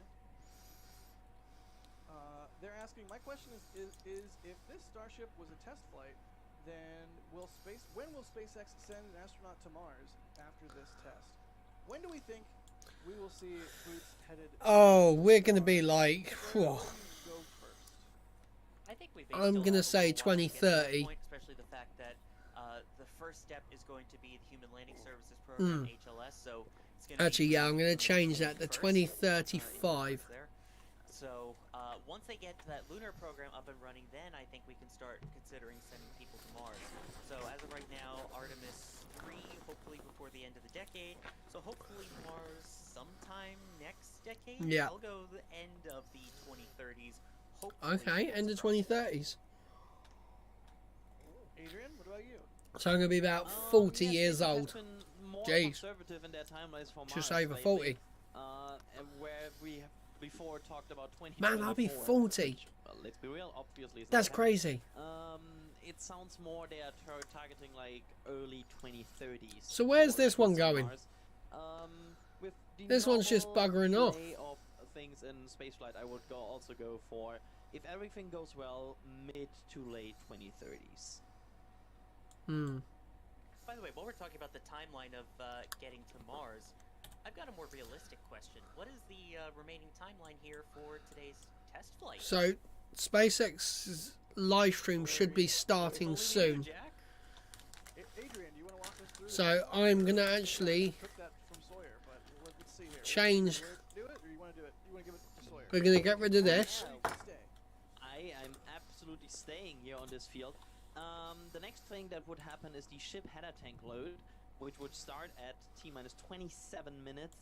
Shortly after that, the Booster Raptor engine chill will begin, which is where and then we're going to go engines below the super to SpaceX's stream. Preconditioned in for lots of cryogenics that will flow through them.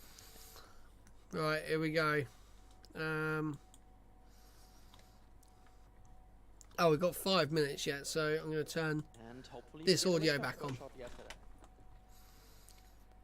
Fingers crossed. Fingers crossed. Oh, goodness. Well, I'm starting to get the pre-launch jitters here. My heart rate is accelerating. Yep. My heart rate is starting to get up. So look. So 8 minutes ago, it was 162. Excited as we are. This is serious here. Hey, look, it's my feed. I'm sorry it's so shaky. The wind is picking up, but that's my feed. That's my camera view right now. Earlier, maybe 30 minutes ago, it was just completely whiteout conditions. So the fact that we can see the ship, that's good. I'm a happy guy. So very, very happy about that. Hopefully, it continues to clear. We've got 48 minutes now left in the count. And that's just more and more time for the weather to improve. And important to note that is to the opening of the 62-minute launch window. So even if the weather is still slightly iffy at 8:28, they have until 9:30 Central Time. The booster is definitely getting nice and chilly. Look at it down here. From Spacex, right? That said that they are watching the weather, something along those lines. Yes, they tweeted saying. An eye on the weather according to their latest update while fueling is underway. Alrighty then. Oh, Michael Kevin. Oh wow. Thank you so much. $100 super chat. We really appreciate that. They say, fingers crossed for a launch today. Thank you always for your coverage. Yeah, I thought that. Thank you so much, Michael Kevin. Really appreciate that. So that plane literally went through the no-fly zone. Peterson, thank you so much. They say, assuming it's a total success, including reaching the Pacific Ocean off Kauai. Right, so here we go. So this is what they are saying. Doing it again. Right, Sawyer? Damn. The next step would be, when can we fly again? So analyzing through all the data, seeing how everything worked, how it flew. Of course, checking on Stage 0, the ground support 35 tweets. How they handled everything, and then making any necessary upgrades for the next flight, hopefully this year as well. We all want to see this thing get off the pad, launch into orbit, or semi-orbit, or almost orbit. I love it. Hopefully not too much damage to the pad, so that SpaceX can turn around and get the next one launched just as fast as possible. What the hell? Let's see here. Mohammed is asking, I've always wondered who said the famous words, water tanks or water towers can fly. That was Tim Dodd, Everyday Astronaut. Tim Dodd, Everyday Astronaut. Ah, there you go. So this is the... Yeah, that audio is because back in the day when so this is the plane that were taking off. These are this is the B-52. And Tim could just not contain his excitement. So his audio is in my video, and I asked him to use it in the intro, and here we are. Look at that. That's from the other. That's from the other day. I'm pretty happy that I was testing everything out. I know we don't like the fog. How crazy is that? That's kind of an epic view, right?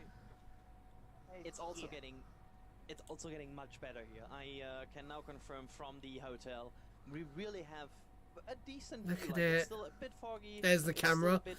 That camera is bigger than my whole computer setup. Getting better. We now see the ship clearly. We now see the booster clearly. We see Mechazilla clearly. 2 minutes. We can see everything here. So everything seems to be trending in a good direction here. Good. That's what we want to see. This is a shot from Michael's tracker. Good stuff. Wow. All right. Well, I mean, special thanks to the Margaritaville South Padre for letting you guys. Yeah, literally, they have got a fiber line all the way up to the top of the roof. Hotel, at least when the weather cooperates, right? Oh. Yeah, absolutely. And also, they have been really kind to us here, and thanks again. So that's them taking off. It's over an hour ago. Really a cool place to be. It's one of the probably best places to view this. Absolutely. Wait. That is. Wow, that's not it. Yes. Are you just saying that so I shut up and move on?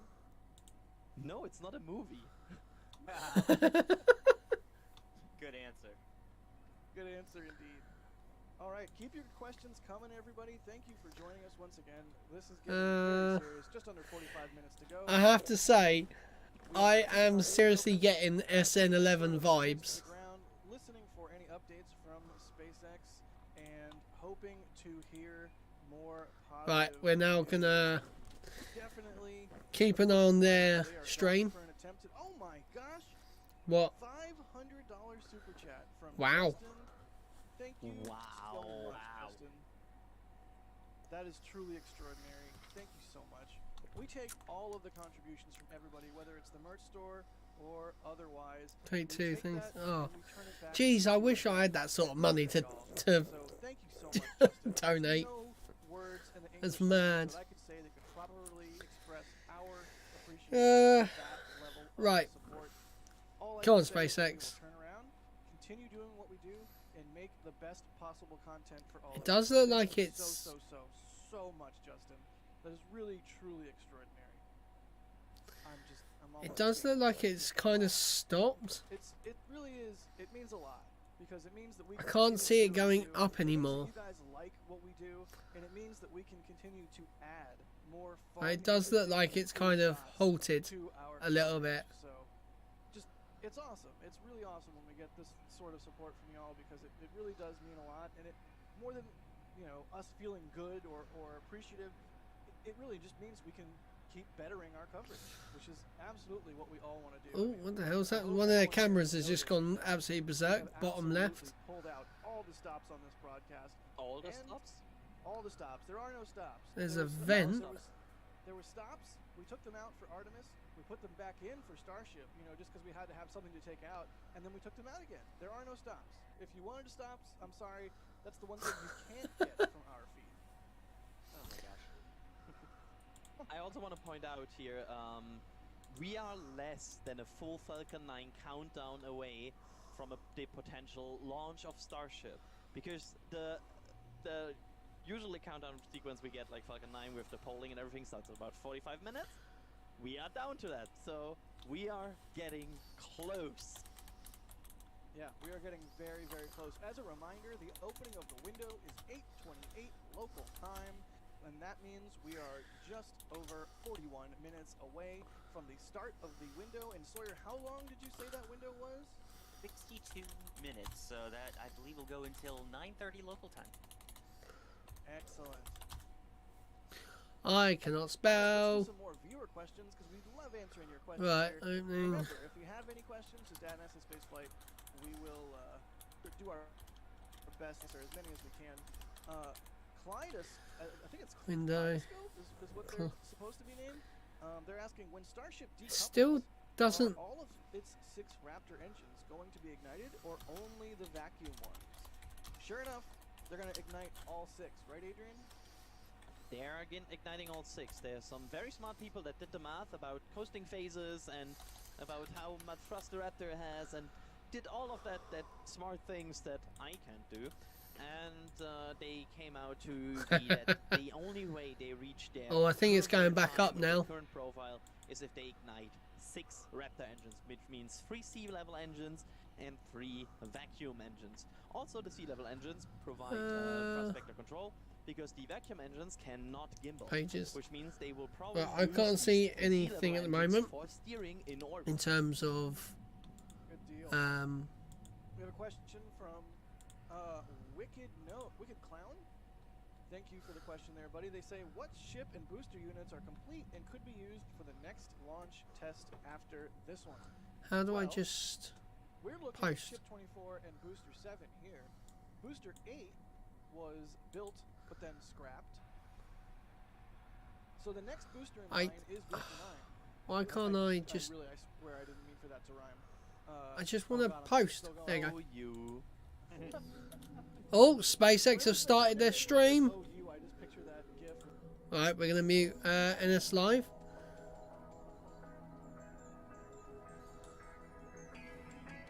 Oh, here we go, guys. It's gonna happen. We have. Oh man.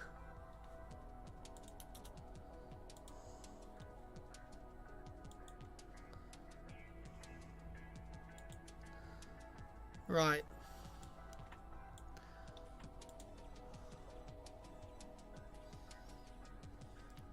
Man alive. This is going to be absolutely mad. So once I work out the T0 from this, I can get the bottom left and the top right synced together. Right, what I'm actually going to do is actually set it, because for some reason if I leave the if I don't cap the resolution, if I leave it on auto, it just really goes funny for some reason. I don't know why, it just does.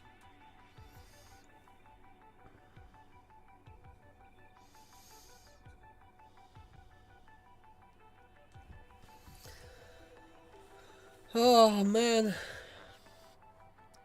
I've been live for 2 hours and 49 minutes.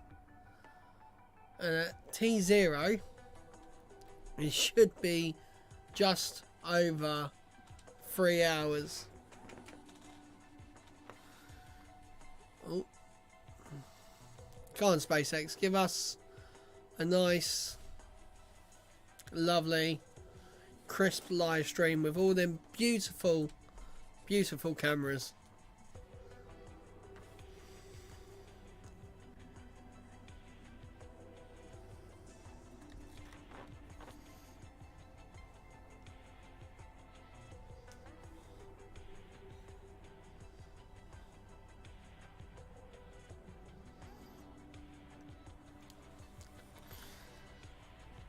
Oh, well, that's good. Right. I swear my chair leans to one side. I think I generally slouch to the left. I could be like a NASCAR driver where I'm...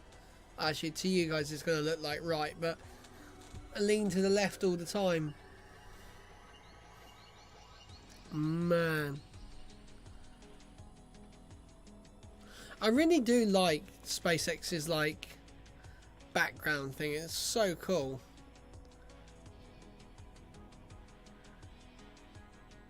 Because you don't actually see where the things actually start from. Oh, look at that. Look at the ship getting lovely and frosty.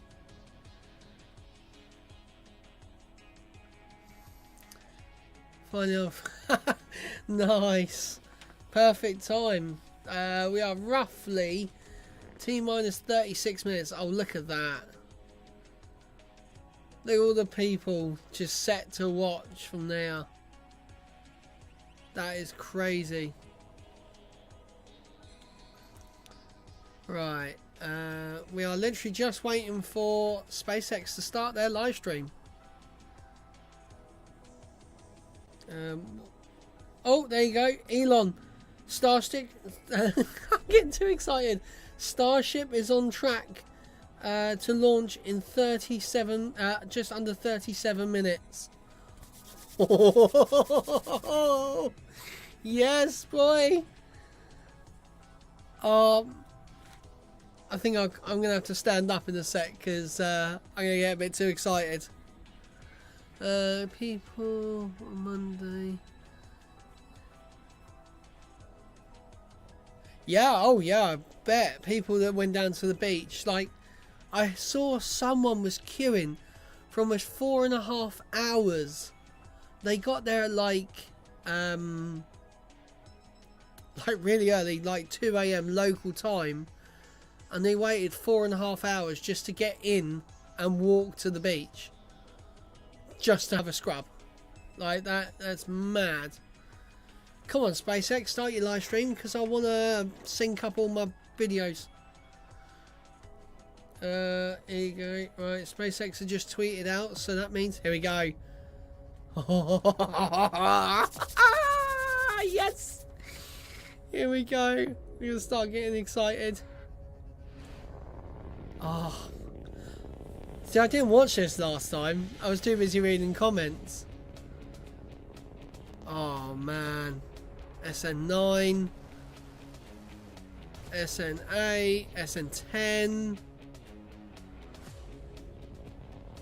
Oh, that. Oh, SN15. Yeah, it will be exactly the same again. Oh, mate.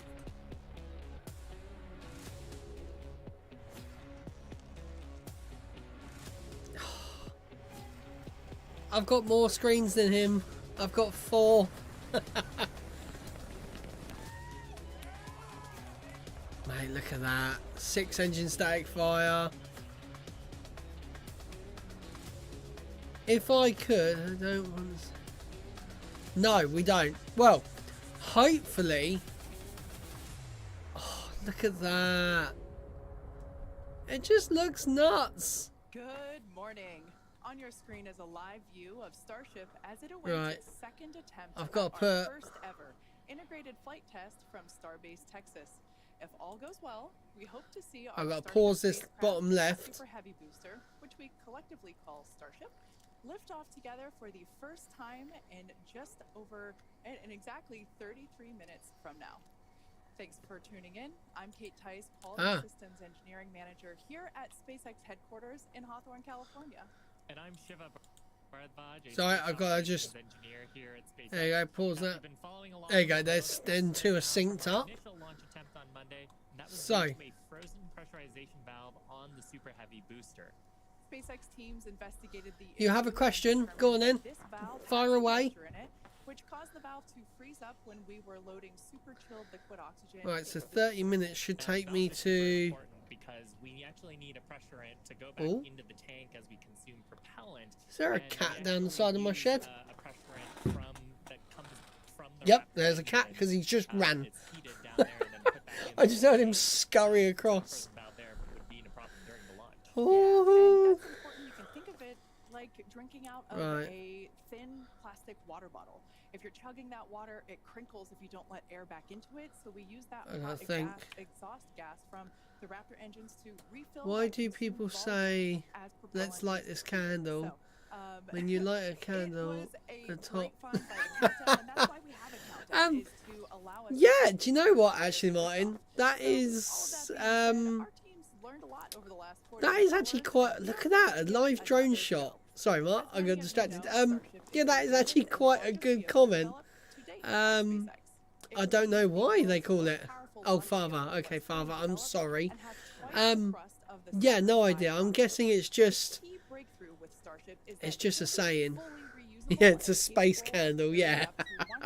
Space candles. The pointy end is up and the flamey bit is down. 25 quid? What's the 25 quid for? We recovered the largest part of the rocket. That's called the first stage, but we don't recover. What was it? A fiver every time I call you Martin. 9's heaviest payload to date is just over 17 metric tons. So oh, for saying the S word. Okay. Yeah. Okay. That's fine.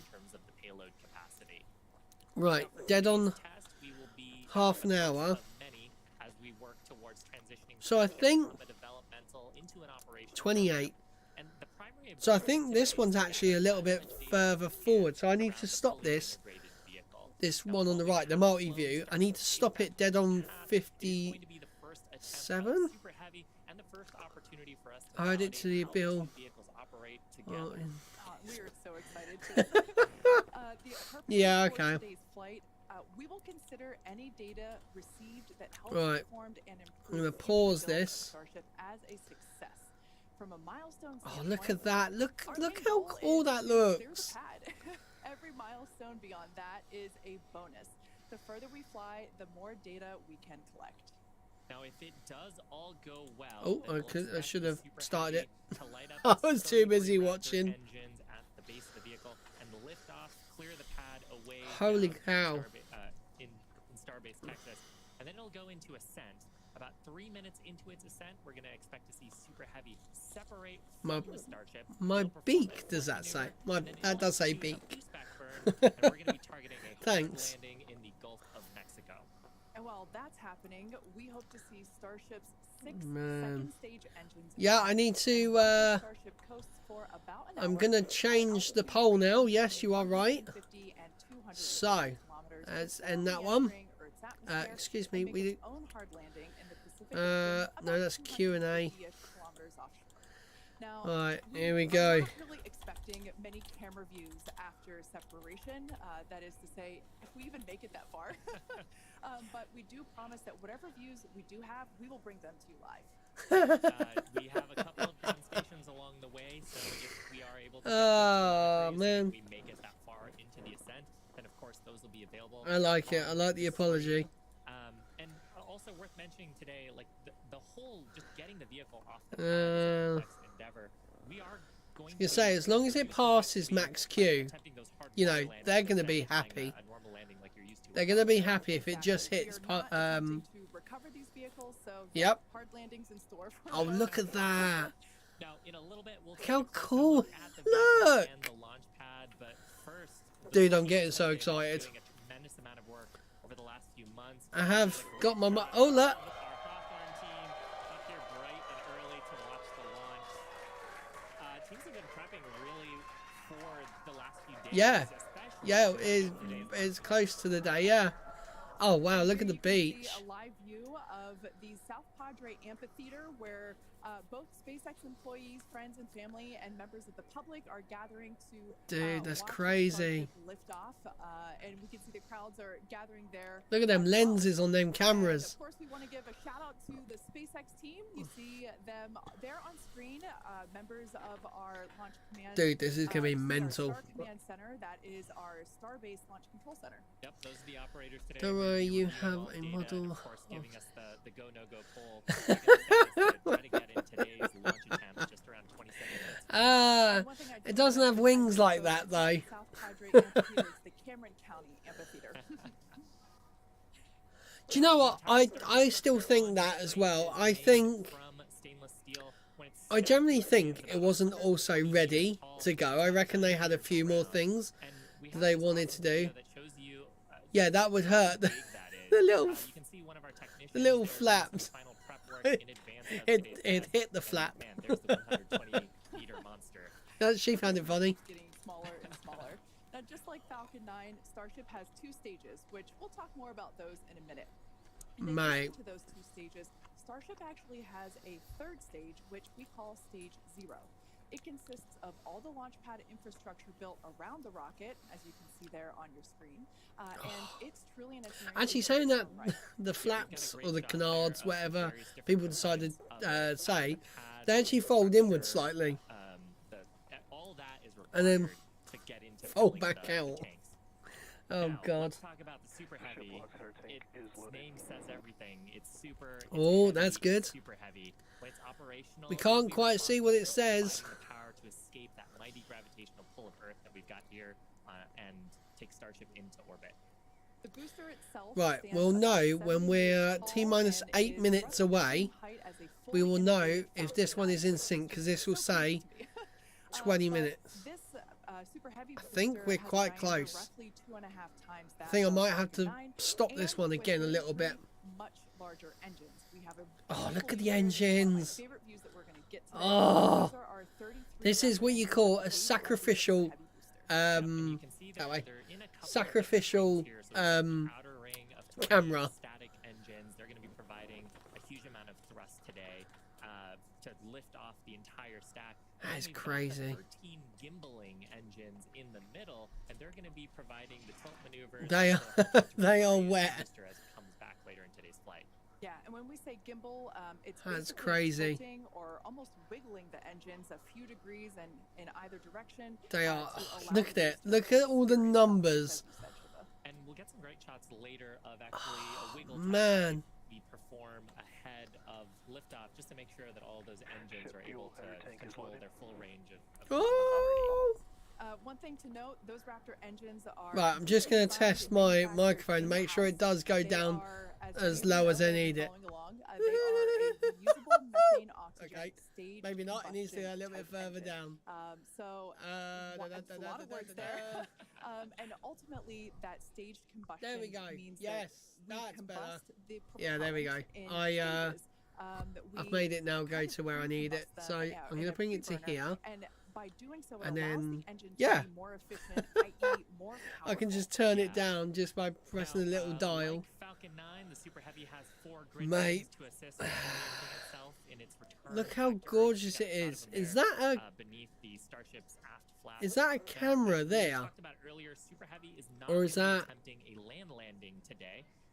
Or is that... No, that's the little catch things.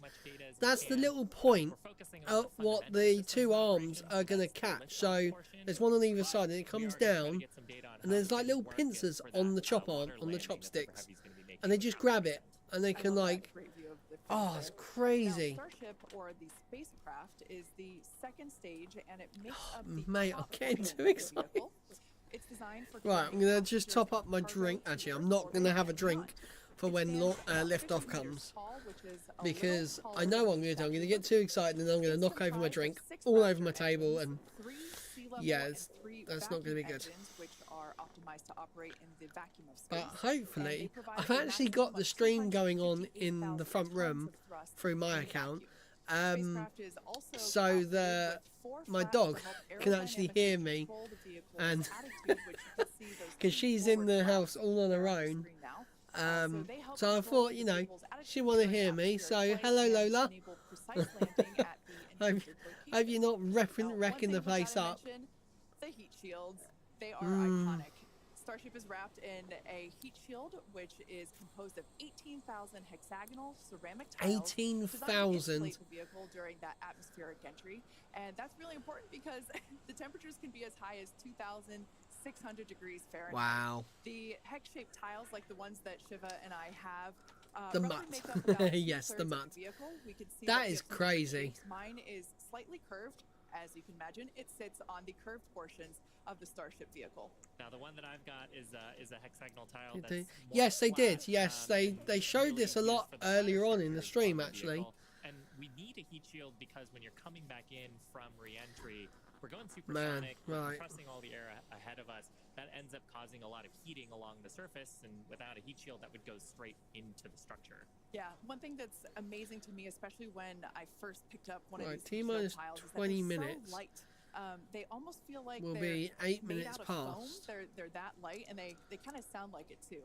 And one thing that we do want to mention, in order to reject the maximum amount of heat during that entry, like Shiva was just saying, they're black. I'm just trying to work out. Reject that heat that is building up. Yeah, so Elon's state is that this is the part that he's worried about with the tiles, the corners of the flaps and stuff like that. He's worried that they're going to be sort of the weak spot. Fortunately, at those destinations, the gravity are we there? Oh, I wish we were there. I wish it was like T-minus 4 minutes. I'd just be happy. Starship with just its engines can take off without needing the super heavy booster like we do need here on planet Earth. Now, for today's test, Starship does not have its landing legs attached because, like we said before, it won't be returning anywhere. You can wait. Starship is expected to make a very come on, it's got to happen today. Make it that far and manage to get any views. Like, I'll be happy if it lights, it clears the tower. I'll be happy. If there's an anomaly where, you know, the engines just decide to stop. Let's check in with John Innsbrucker for the status John's update. back. John, how's it looking? The GOAT. Thanks, Kate. I'm John Innsbrucker, Yay! Principal Integration Engineer here at Spacex. We love this guy. Currently loading propellant from the ground system into both the first and second stages. Now, both vehicles use the same two propellants. That commonality helps build the reliability. Let's work out. And the fuel today is liquid methane. That's at a temperature of I actually think we might be slightly ahead of our multi-stream. Yes, we are. We're about a second in front of our of our multi-stream. New pole needed. At what time will it? No, I will not do that. I am not doing it. I cannot deal with that. Where we are right now, we had a go-no-go poll. That was conducted just after T-minus 2 hours. And once the team gave their goes, we started... No, I'm not. No, I can't. 1 hour and 39 I am not doing it. At T-minus 1 hour and 22 minutes, we began propellant loading. I have faith in today's launch. Right there. Mate, this is crazy. The Starship's second stage main tanks completed at about the T-minus 27-minute mark, at which time we then began loading the two header tanks in the nose of the second stage. Yeah, we are just slightly in front, so you'll see the that one, and that one. You'll see these two slightly go before you'll see these ones. It's so confusing because I should be pointing that way, but yeah. We have been watching the ground level winds. They're at 18 miles an hour. As the morning continues, they will increase. I will not do it. Below our limits right now. We're also looking at upper altitude winds. Do you know what? I'm going to ban you if you use that word again. If you use the word again, I'm going to put you in a timeout. They're not working any issues right now.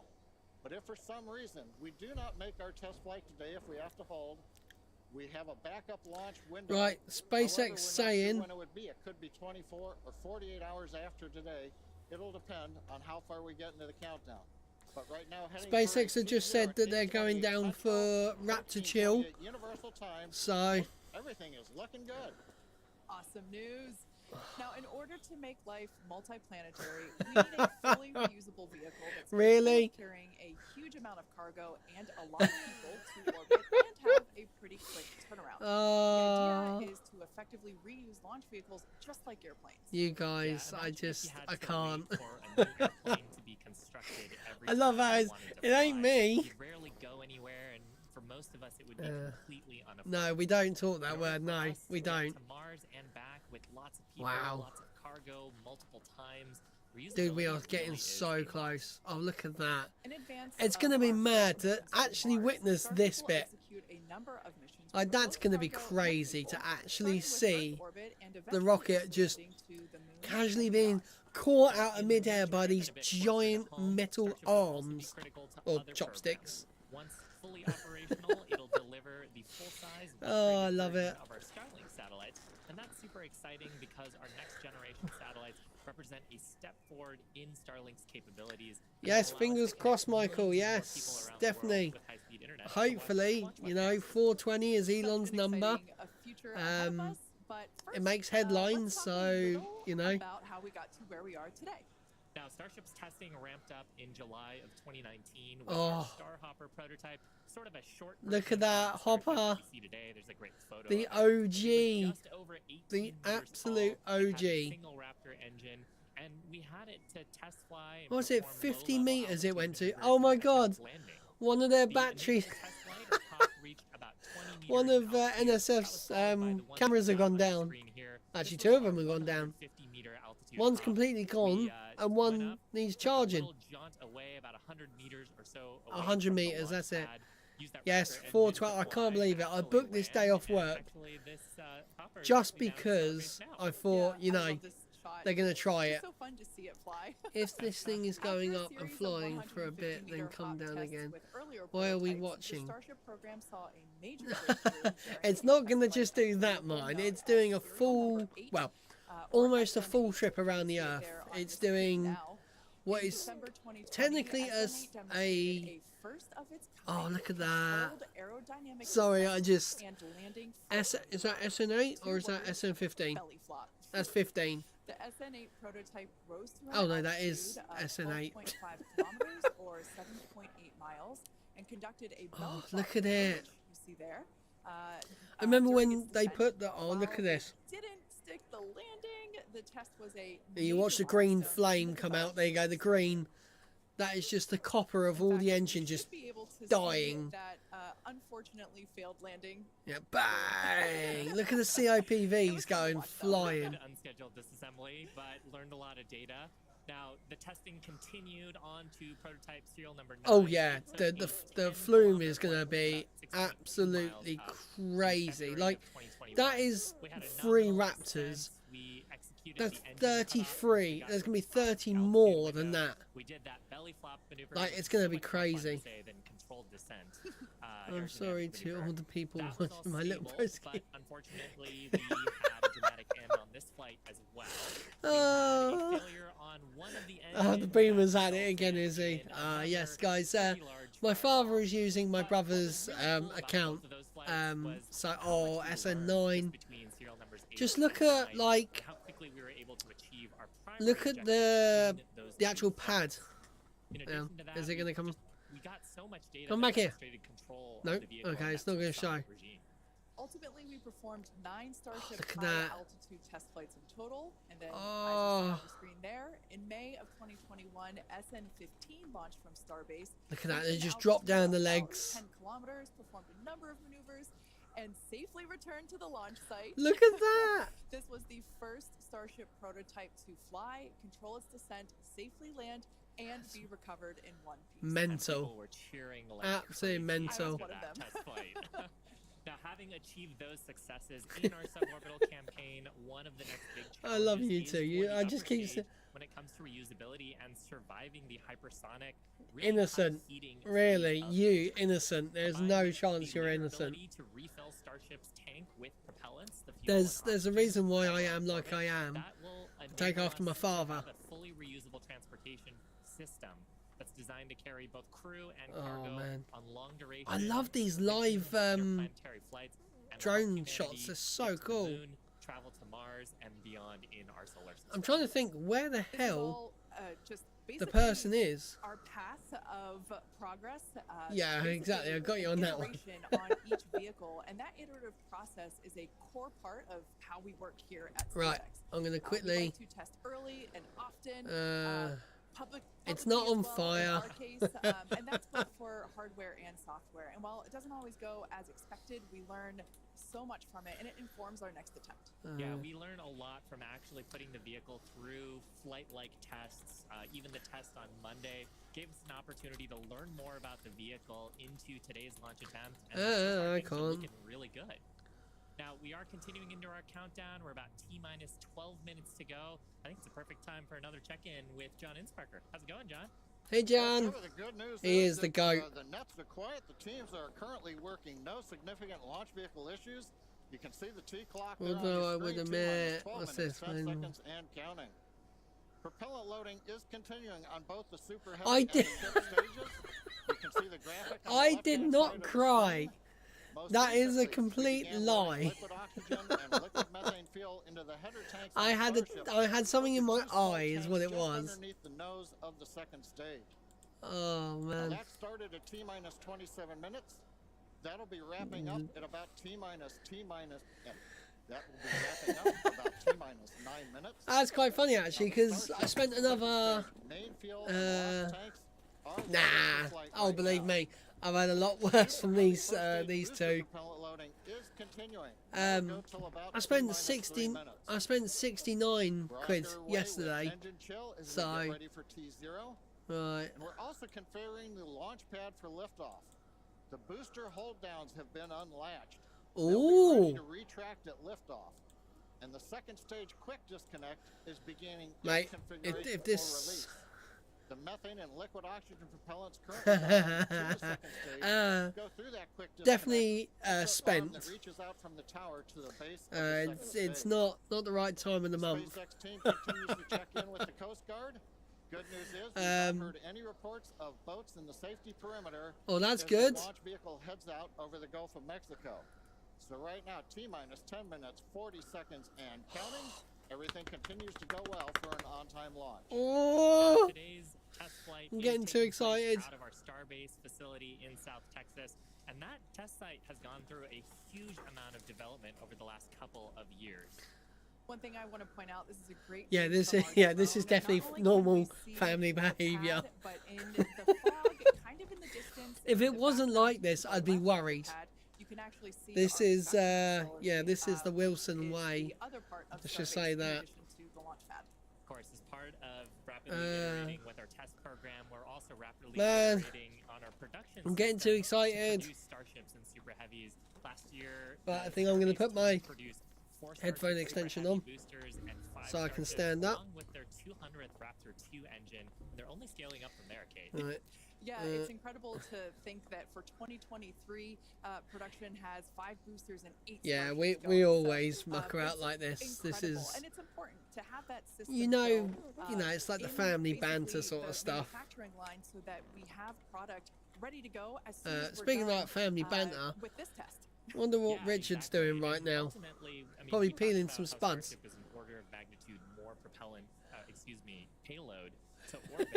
But if you're gonna go set up a base on Yeah, Mars, definitely. you're I'm gonna need always worried. thousands of metric tons of propellants, and so you're gonna need a fleet Right. of vehicles that's capable of doing that. Yeah, one thing to note. I think I've got to Starbase stand up for a roughly bit. employs more I'm than getting too 1,800 excited. employees. It's the largest employer in the area, Right. in fact. Get over there. And we're very thankful to Cameron County Oh. for being so supportive. This is a view Oh, wow, from look at that. the Look at all Cameron them County boats. Amphitheater. And I really need to it- sort this floor there's a out because crowd it dips there, here and and it goes up here. you can tell by Dips the energy here, here goes in up here. Hawthorne as well that everyone's getting really Man. exciting. I feel my own heart rate going up and up. I know it must be really, really exciting to go see this. And I mean, just the sheer amount of power on Starship. Oh, you're gonna God, no, feel it down don't. there, when Don't this thing even was say launched that. on the pad. I don't want to. There we go. Of the natural surroundings around the pad. Oddly enough, most of the pads end up being around sort of wild locations like this. There we go. Wild locations like this. But coming up on T-minus 8 minutes, I think it's another good time for check-in with John. Come on, John. Give us some good news. Thank you, Shiva. T-minus just over 8 minutes to the first test flight of Starship. Currently, we are pressurizing second stage. We are also closing out liquid oxygen and fuel header loads on the second stage. Oh, I know I was made for spare parts. That's fine. I know that. Oh, come on. Fact, Dude. we are just now closing out. No, it's actually this hoodie's really baggy on me now. Like, I used to fill it out. And now it's actually quite baggy. To finish loading, that'll finish about T-minus 3 minutes. And at that point, when both stages are loaded, we will have the 10 million pounds of liquid propellant on board. 10 million pounds the next few minutes, of liquid propellant. That's crazy. During a quiet period when the rocket's not doing anything. The automated flip termination system will be armed, and a final TVC checkout will be performed. Those are the engine wiggles. How much do you think it's worth? See that with the cameras underneath the vehicle and maybe even the second stage engine. There's a view looking underneath the super heavy first stage. Probably, yeah. No. Now, reminder as we continue counting down, if we do need to how much do you think it's worth? I have no idea. T-minus 40 seconds. We can pause there. Typically in the past, if we need a little bit more time to finish final checkouts or do some pressurization of the onboard storage tanks, that's where we would hold. But currently, we're not. You're a bit low on sound. Yeah, I know. That's because I've turned the. I'm actually quite far away from the microphone.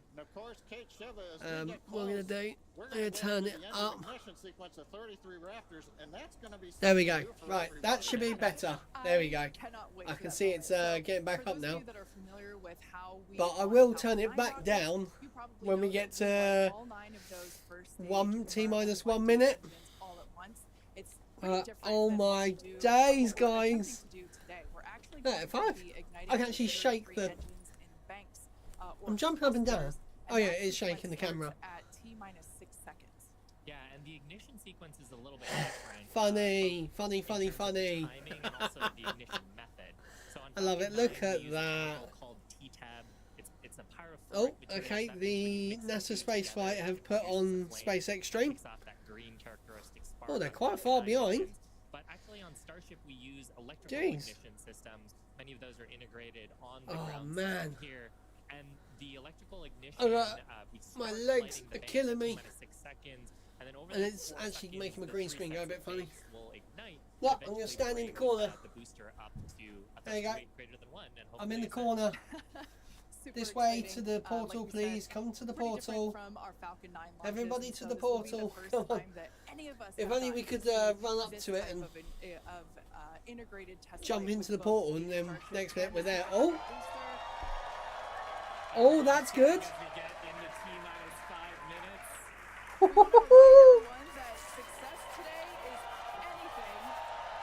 Come on, baby.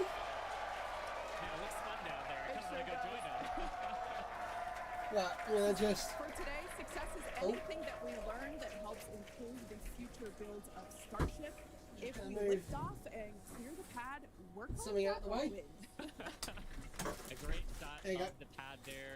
Great shot of the quick disconnect on the second stage. You can see the frost line on the booster where that method we're at 420. Fully topped up. On 420. We're just coming up on the last few minutes here of propellant fill on the booster. Mate. That quick disconnect is going to separate away as we actually get into the ignition sequence. But my heart is racing. And what's my propellants that we're loading into the vehicle. Is it raining? We're just now under 4 minutes until liftoff of the Starship flight test. We've been following along. Yeah, I'm going to be jumping up and down so much. This shed's just going to fall apart. Years.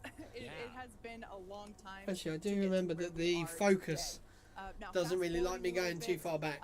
We have the opportunity. Mate, I'm at 150 beats per minute. At 40 seconds. Jeez. And we are able to hold there for about 15 minutes, or up to 15 minutes, and still be able to lift off. Yeah, and that's a little I bit might have to sit down. I'm just thinking I might have to sit down because I think I am just going to jump. Right now, T-minus 3 minutes, 10 oh, seconds. We've got some great views from the drone. I don't know. It's nice that the fog is slowly lifting. We get some of the blue skies. Does this thing that literally just there at the top, right that is where the control center is. It's about a mile away. That should be wrapping That's up crazy. In fact, it looks like fuel fill and drain valves are coming closed. That means first stage is fully loaded. Second stage fully loaded. This is gonna be nuts. On board the Starship launch vehicle. This rocket is gonna be. Moment to say that the crowd energy here is electric. I feel like it's Falcon Heavy test demo all over again. Right, I'm gonna sit down. I'm gonna sit down. I don't think I can stand. Right now, next activity is coming up. The flight termination system arms at T-minus 2 right, minutes. there we go. Right, I'm gonna checkouts at T-minus 2 minutes. And then after put that down. Put the camera back down. 40-second gate. There's a view looking up at the 33 Raptor engines. Man. 20 engines in a circle on the outside, and as Shiva said earlier, 13 engines. Oh, yes, this is gonna be real. Yeah. Oh. There we go. That is what we want to hear. We want to hear the SpaceX team go for launch.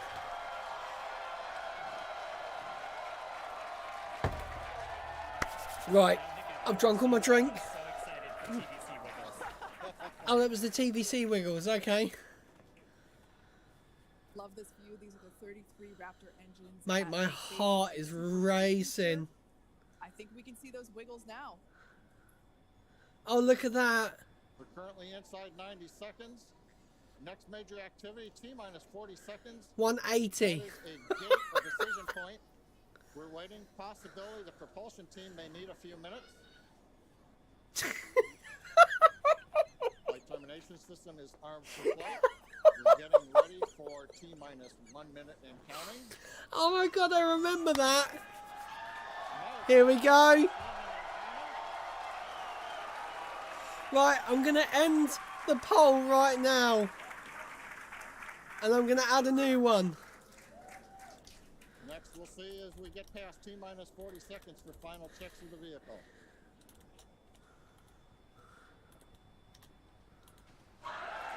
Yes! Come on! Right, I put, will it hit max Q?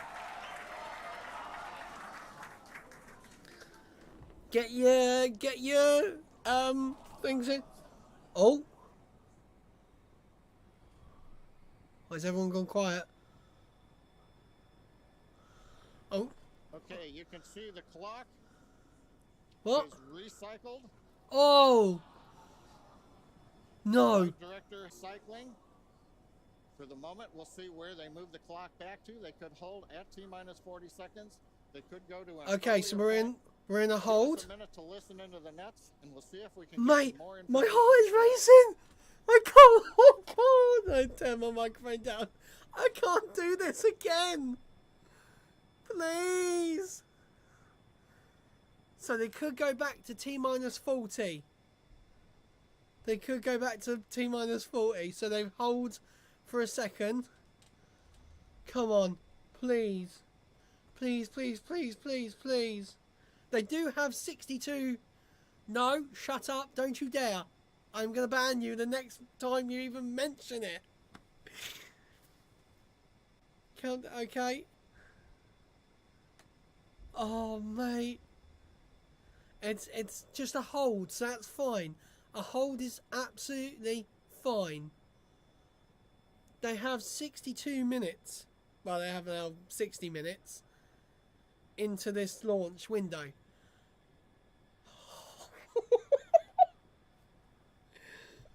They are teasing. They are doing it on purpose. 100%. Come on. I'm going to drop my volume down a little bit more as well. Come on.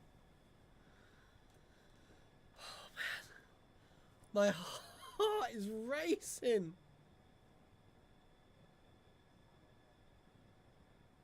Right. 190. Mate, this is going to be crazy. Look, just look at that. Just that one there. It just looks mad. Come on, please. Please, please, please. This is impossible. How can they do this to us? John Innsbrucker again here at the here we go. Webcast desk.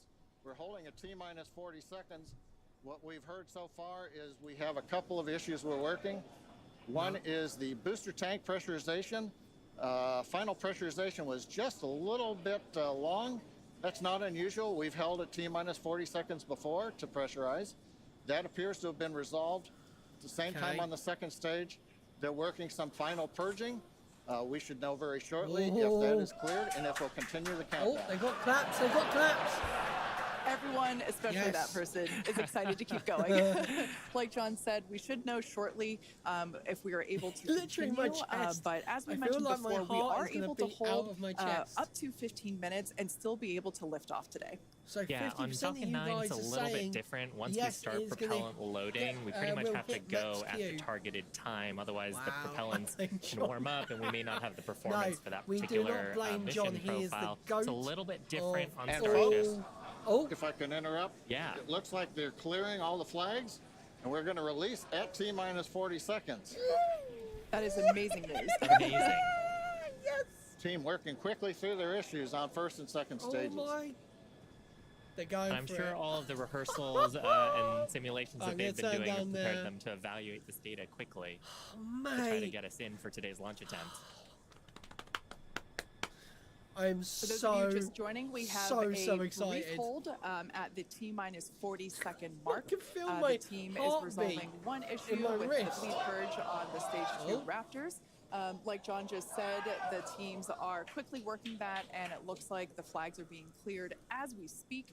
So we should be able to resume the launch countdown any moment now. My microphone down a little bit, actually. And it's worth noting on Starship that once we resume the countdown, it restarts from the 40-second period. Well, it's not really and we keep going unless another condition pops up. So stick around because Starship could be going here real what's going soon. on with mine?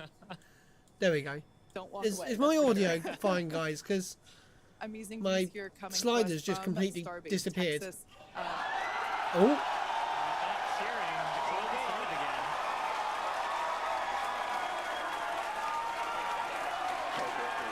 Yes! Yes, it's back on! Yes! Come on! Here we go. Right, I'm going to end the poll. T-minus 15 seconds. Oh! I'm actually going to cry if this goes off. 10,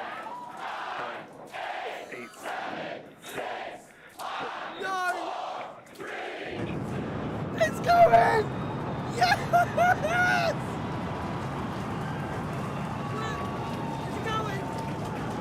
It's going! It's going! Oh my God! Look at the movie cap! No way! Oh my God! No way!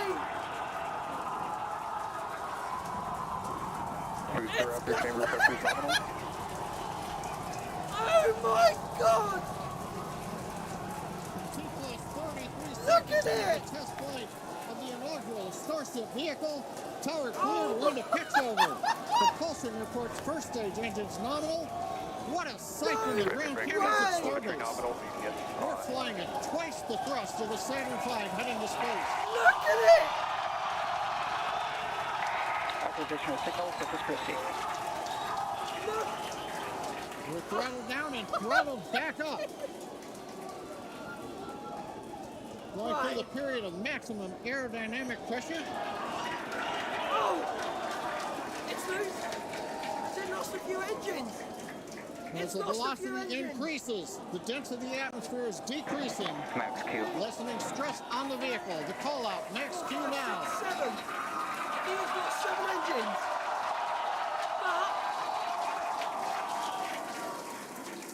Continuing to watch the first stage as we head downrange.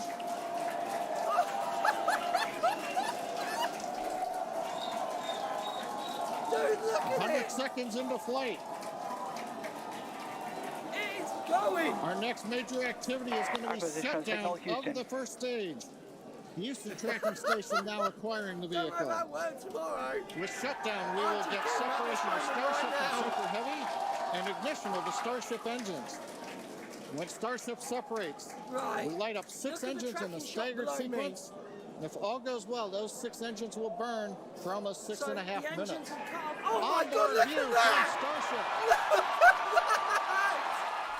And there's views of the Raptor engines on the second stage as we prepare for stage separation. Now after stage separation, the first stage will flip and begin a boost back maneuver for landing in the Gulf. Oh, that don't look good. That don't look good. Is that looking good? Was it meant to twist like that? Continuing to fly. 2 minutes 40 seconds. Let's get ready for main engine cutoff. I don't know if it's meant to look like that. Oh. Boost engine cutoff. No. Beginning to flip for stage separation.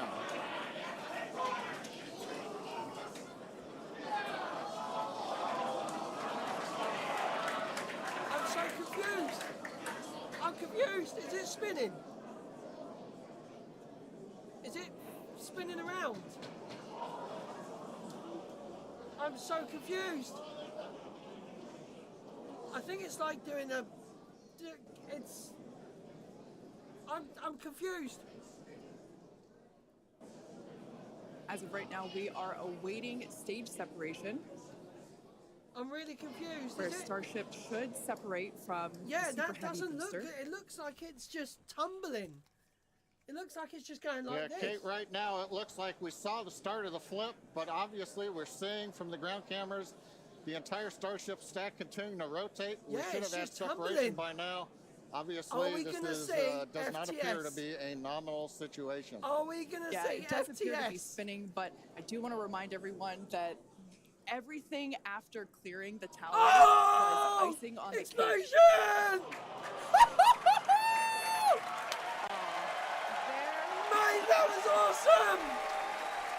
And there, as you saw, as we promised, an exciting end to the Starship integrated test flight.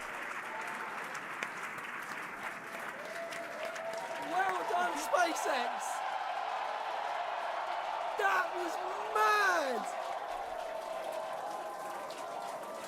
Everyone here absolutely pumped to clear the pad and make it this far into the test flight, the first integrated flight of the booster and the Starship vehicle. Mate, that's crazy. There's Elon there of our control center at Starbase, which we refer to as Star Command. Mate, what is my heart rate at?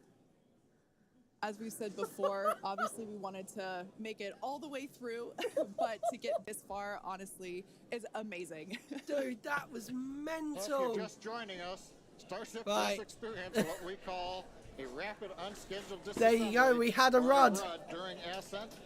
But now this was a development test. This is the first test flight of Starship. Wow. And the goal was to gather the data, and as we said, clear the pad and get ready to go again. So it went bang. It did. We promised, so only 16% of people got it right. That it went boom. Truly an incredible test thus far. Now, as we mentioned at the start of today's program, any and all the data that we collected during the test is going to help us with further development of Starship, and it's going to improve the vehicle's reliability as SpaceX seeks to make life multiplanetary.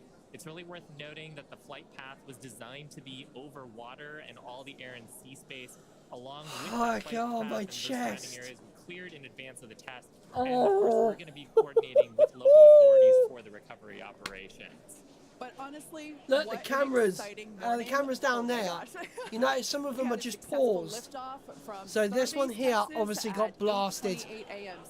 That one you can see there's a big chunk of debris But look at that though, that one, you can just see the Starship just getting through the little hole in the dust. But we got all that data. These cameras just decided to look at it. Starship's gone. Separate from the first stage. It was there a minute ago. And unfortunately, we didn't make that happen, but that's okay. Oh, it was dude. the first integrated launch, and honestly, today was amazing. I can't believe. Absolutely incredible day. I can't believe it actually went. A number of those initial test objectives with getting booster ascent, getting all the way through the countdown, working to wow. Like really fantastic day. Got through the gate at T-minus 40 seconds on the second try. Everything released, the hold downs, quick disconnect arms, everything moves out of the way. Mate, I just can't. Through max speed, all the way up to stage separation, even into the prep for stage it was definitely, and so say, they said it was going to do the flip, so maybe the separation didn't happen, and the booster just tried to do its boost back burn. Since we don't have any insights on the cause of our rapid unscheduled disassembly at this point, we're going to end our webcast here. I know, I so wanted that to go. Like, we would have been sat here for another hour-ish big congrats watching that go. Spacex team on an exciting first integrated flight test of Starship. And of course, a shout out to our viewers. Yes, okay, yeah, NASA won, SpaceX thank nil. you for your interest in Starship, SpaceX, and your ongoing support. I know. As it was going off, I honestly thought we were going to see the liftoff. But let's go back. Let's go back. So when did it start tumbling? Right. Back up. So I'm actually going to quieten that down. So it started tumbling. You see it. Right, where is it? I just want to see where it starts tumbling. There. Look, right there. See, I saw this camera going crazy. And I'm like, that doesn't look right. It was rotating, but it's going sideways. So I think the separation failed. And then it's just going sideways. It is doing a drift through the sky. That is mad. Let's have a look at that boom again. There you go, there's the boom. There's two separate booms. If you look.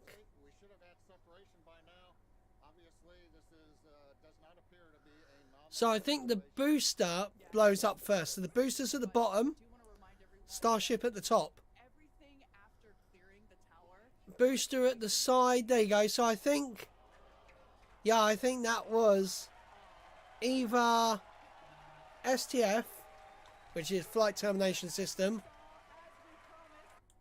Oh, mate. Well, guys, that that was the first test flight of Starship Super Heavy. Thank you for joining me. That was mad. I'm going to see what NASA Spaceflight is saying. Yeah, like that. Did I see that correctly? It started to Kerbal tumble. Like yes. Yes, the Kerbal tumble. Yes. I reckon the first boom was separation. Didn't work. Yeah. It could have been. Yeah. It was going like this. It was going like that. Smoke inside. Oh, okay. I mean, I don't even know what I saw, and I was watching through the long cameras here. Right, there's. Look it up to see if it was real, but the sound, I cannot. Jack, I don't even know, Jack. You were like. See, that's sideways. You were 4 miles away over there, weren't you? Yeah, that was insane. Like I've never heard a sound like that. Not in my entire life. Not ever. Not once. Look at I can't believe. Yeah, we wouldn't have heard the boom. See, it's there. That is where it. Look, you can see the animation. Utterly insane. I cannot wait to go back and watch all the footage. I cannot wait to go back. Yeah, there is going to be some crazy pad footage. What's going on? I've got a photo for you here. I'm going to throw it in the old control. It got to 31. She'll put it up there. And in the meantime, since we're waiting on that replay, I'm going to go edit that, get that up for you guys hopefully in the next few minutes. In the meantime, I am going to sign off temporarily, and we'll talk to you guys soon. Mate, I can't believe it, actually. You know what we're doing.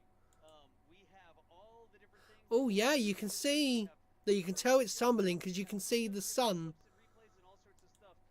Right, let's... Every one of our cameras that you didn't see during the launch, during the actual live stream. Right, there you go, look. Look at that. So that is what we're up to. Don't go anywhere. We have all sorts of replays and So there you go. That is... photos coming in from the remote cameras and all sorts of stuff happening right now. I'm starting to So it's when they cut from that one. got this image coming from Jack. Oh, wait a second. Oh. That's my view, though. Look at my view on the screen. Did my stream feel... No, my stream didn't freeze because there's not a rocket on the pad. There you go. There's the smoke. Am I the only one talking? Am I even here anymore? I'm sorry. I'm just like Yeah, you can see there's some sort of smoke. Yeah, I'm sorry. My brain kind of just shut down, not just from the launch, but because Jack's photos are starting to come. Mate, that's crazy. So guys, is I think I'm actually going to switch. normal, right? This is normal experience. I'm going to switch to NSF because they're about to show photos. I think I'm detecting a small bit of German sarcasm there. Right, I can now live it.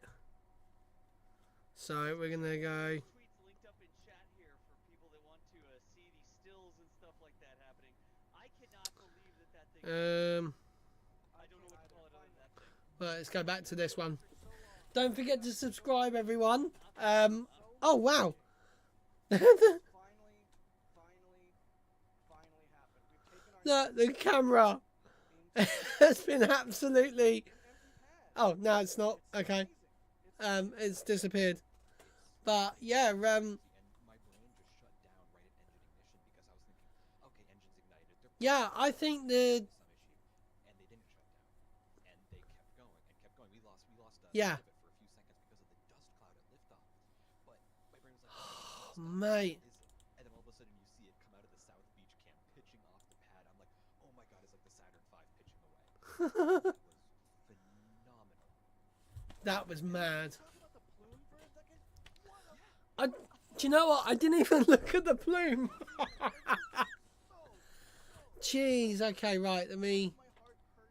that it immediately went into clouds from my perspective. Was that the same for you, Das? Did it Oh, go mate. straight into a cloud, Right. or did you guys have No, viz no. on it for a while? No, we Yeah, saw stop it the my whole way. recording. We tracked it. Michael and I both had it on the trackers. I don't even know what the trackers are going Right. to show. It was such a different launch that it wasn't getting recognized, but we were manually controlling the trackers, and we were able to keep it in frame for a lot of the time, but it wasn't just following a where is the trajectory. hashtag It on the seemed to be keyboard? doing loop-de-loops in the sky or something. And it was like, okay, wait, back right again, and then And we do go hashtag left. I do want to it. say something real quick. Patrick, I don't know if you've got our truck cam available to show. One of our remote cameras got knocked over, and it's still kicking. It's still Yeah, I was going to live, say, I but can see do that. see some dark sort of Oh, it's gone.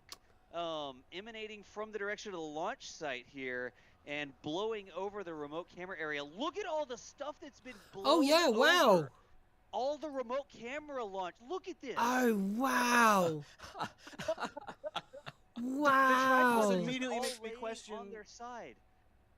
This immediately makes me question the state of the cameras that were inside the pad. Because this is outside the pad with the benefit of the launch Look site. at vent. that. I'm sorry, this is just This is- hilarious that is how you mad. can control it when it's on its side. It is. It's still kicking. Look, there's some cinder blocks that were holding something, but there's nothing back there anymore. Wow. And then over here, there's a dark cloud.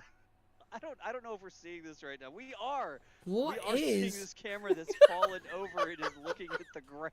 Yeah, Dawson, I know you that got me loud orange- and That clear. is mad. Okay, good. I know that orange tripod leg was part of the LTE antennas, but we're on point to point right now. I don't know if we have any of those other close-in cameras back yet. But hey, It's orange. this camera got Wow. knocked orange. Nice.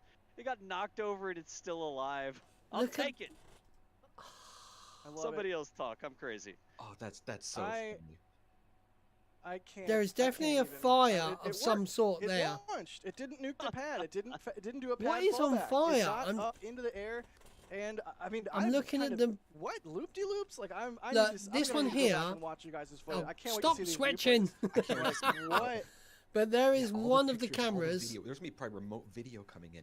I cannot wait to see all the content that everyone from NSF and everyone in the space community overall puts out. This is mental. What an amazing event this was. So this something like is on fire, but not near. This is and there's a SpaceX drone expecting the pad right there. Unreal. It's not near. Here in the back panel here, a lot of amazing the pad. It's off the pad. So something obviously new memberships, super chats. Is it the crane? Tips at tips.nasaspaceflight.com. To everyone, I'm so sorry we're not gonna be able to read through all of these, but genuinely. There's no way. So that is the pad. That's the pad. It's only gonna make us come back That's not the smoke that we're seeing. And I cannot wait to see what tech magic Dawson the whole team does. Oh for man, number 2, because there's gonna be a lot of lessons learned from this on how to make things even better. So to everyone who's thank you so much. Right, please load anyway, up back now. to what we just saw. Holy, it's in such I can't believe shape. that. Like there's probably some damage here and there, but it is. Look at the actual blast sheets. Oh my god! You can see the burns on the top of it. Sorry, Ian. I'm pinging cameras to see which cameras are still alive right now. Dawson, like, you are. I want to find another cameras that's like fallen over. So. Interrupt me. I'm gonna keep on talking here. Jack, you're welcome to talk as well. But Doss and Adrian, you could talk too. But Doss, where if something comes server? up, interrupt me immediately. OBS I will. Yeah, tremendous shot. Look at the pad performing. I think like a purge. Yeah, it's doing a clean right now. Where is it? Definitely a chilling, not Where chilling, is... but shutting down the tank farm now. We can see there's definitely some damage there, some fence damage, some debris. Looks like maybe some fires there. 3.47 gigabytes right now. But yeah, crazy. Right, I need to now save that, rename it. And it seems like that vent we're looking at right now in center camera is coming from around the methane tanks of the tank farm. I don't know exactly what that is. That could just be a vent for all we know, but gonna keep our eyes on that for a little bit. Test. Again, still cannot believe what just happened there. We got a ton of store orders coming in. Thank you everyone with that. Boom. Crazy, yes. crazy. Right, now I need to Adrian, actually. We still have you, I think, maybe. Mate, I am so shocked right now. I mean, this was just like the moment it started to move. Like, there's one thing seeing the Raptors, and then I almost thought it was an abort. Like it took. It took forever. Like it took forever before suddenly you saw the tip moving. Like everything else was inside this giant cloud, like dust cloud. But the tip started to move, and then you're like, oh, okay, it's on. It's apparently on. Right, there we go. And then they just went. Where did the file just go? I don't know. This is amazing. Right, let's put that in there. This was phenomenal to see. Okay, there we go. Time out. Can we get the remote camera in? The up it finally goes. Are we able to show that real quick, or do we need to take a second here? Because we have some of the remote close-in shots already coming in right now. I don't know if we're able to. There's a lot of smoke coming from over there. There's a lot of venting. There's a lot of smoke. Yeah. Oh, looks like some proper smoke maybe coming from around the base of the site. Definitely gonna keep our eyes on that.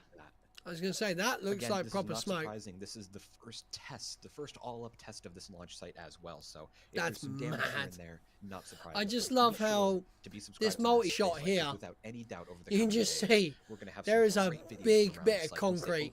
Oh yeah. Coming right towards this camera, and that's where it's died. It's just died like that. I wonder if the windows are still in the van. Yesterday when I saw pictures of the van setup, I'm like, I hope they have some spare windows ready.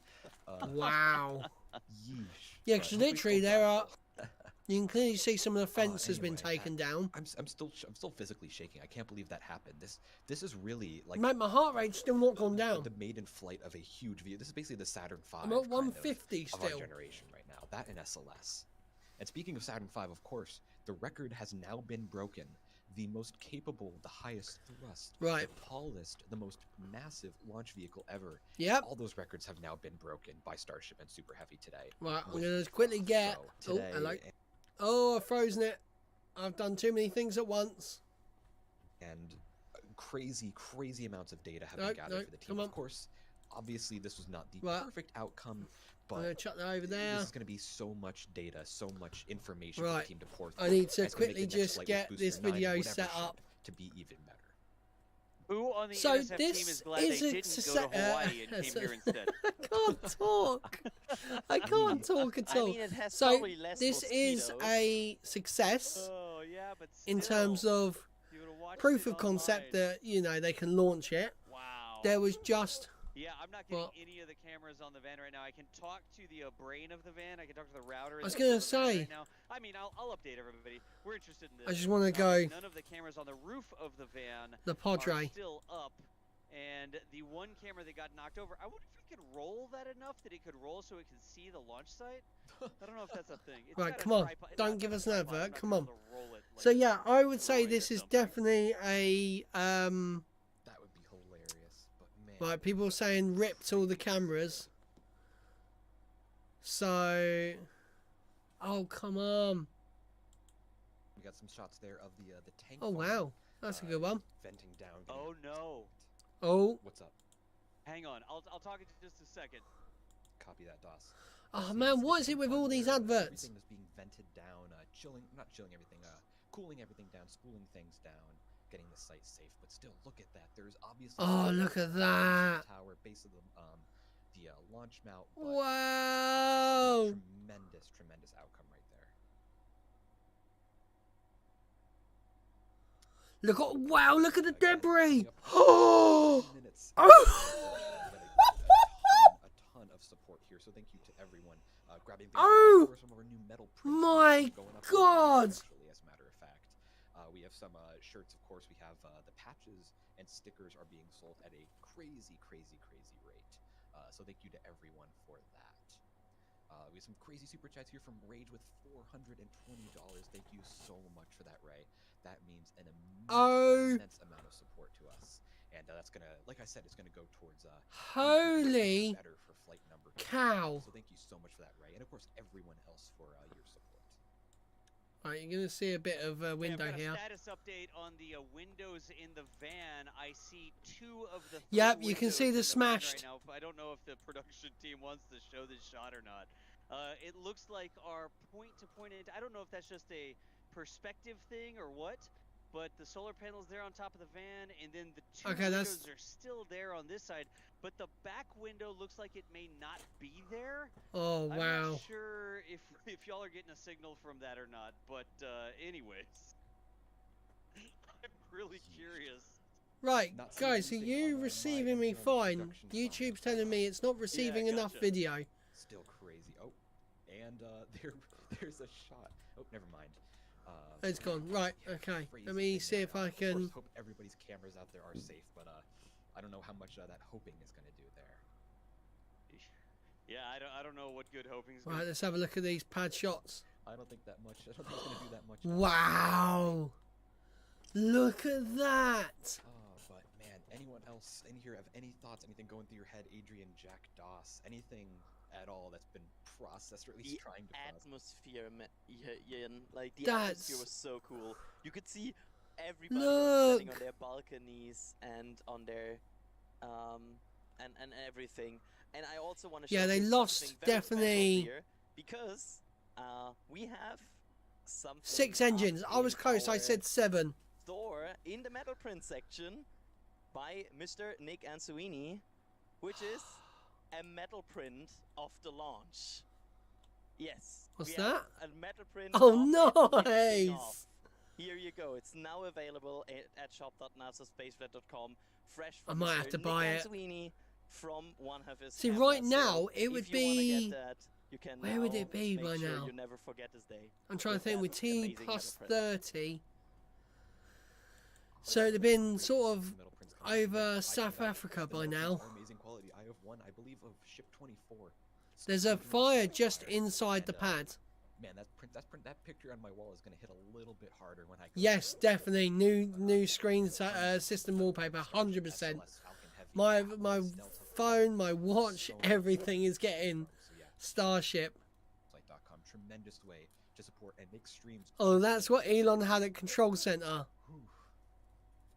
still, wow, look at the words. Like I have hosting duties right now, and I can't. Look at all these. But man, what a great day. Tons of people in chat celebrating as well. Like amazed at what they saw here. People in here chat asking about a replay. We have Sawyer actually editing that. Oh, my roof's now moving. Should have the replays. Again, we don't have an estimated time of arrival on that, but we're working as quickly as we can. Yeah, look, it's going sideways. Louis here asking, did Starhopper survive? So 100%. Starhopper survived. I'd be shocked if it didn't, because that thing has, was it 1.2 centimeter thick steel? Pretty solid on that front too. Mate, that is mad. Yeah, a lot of support as well. I just can't. Thank you to everyone for supporting us that way. You can see in the upper right hand corner, the ticker is going crazy with shot messages right now. By the way, I will update the soon to very soon TM. Right, I'm gonna put you back on multi-view. Stay tuned, it's almost there, I promise. Thank you, Sawyer. Of course, that's Sawyer. Oh, go ahead, Sawyer. No, I was gonna say, it's not just a pretty voice, I'm also working here to get you Man. Also, I want to apologize for all the chaos on the commentary the last 20 minutes, but apparently some people here, including me, got very excited. I'm handing the microphone now over to, I'm actually handing it over to Nick, I guess, who wants to say something. What is it? Nick, you are now on. Hi. What you put? Oh, what a day. Oh, what a day. Yeah, so it's a bunch of the. Oh wow, yeah. Was that your first flight? So I think a bunch of engines did die on the way up.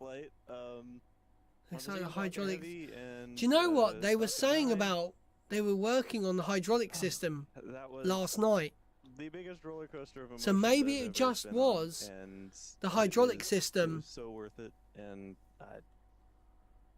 maybe it was just the hydraulic system blowing up. The dunes that made this possible just feels so worth it, and I'm gonna put that one now. Part of this team, and oh wow, it's getting windy outside. All right, someone else talk. I'm gonna go cry.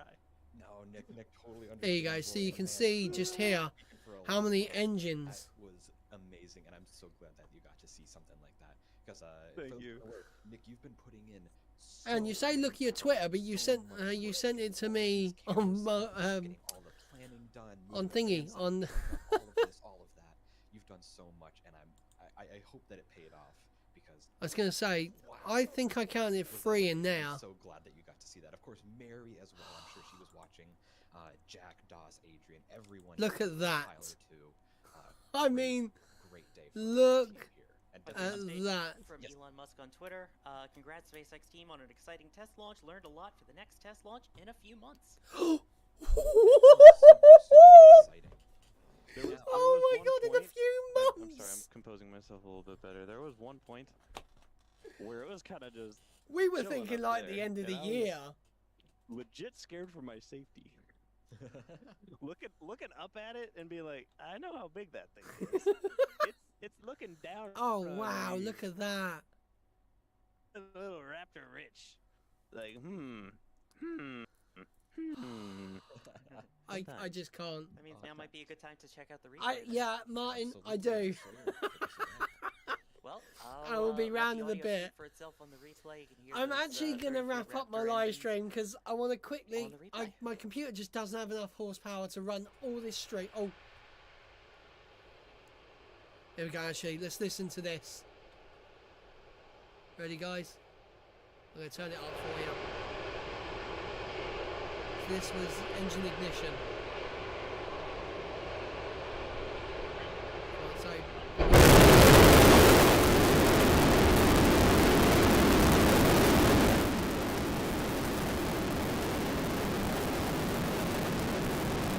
Look at the bits!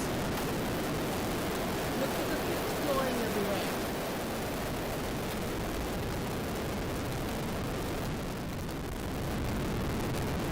Look!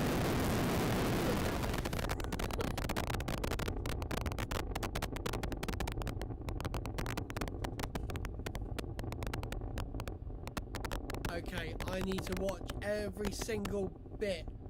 I'm gonna, like, literally tonight, my wife is not seeing me, I'm going to be combing through every single little bit of footage that I can find. Holy cow.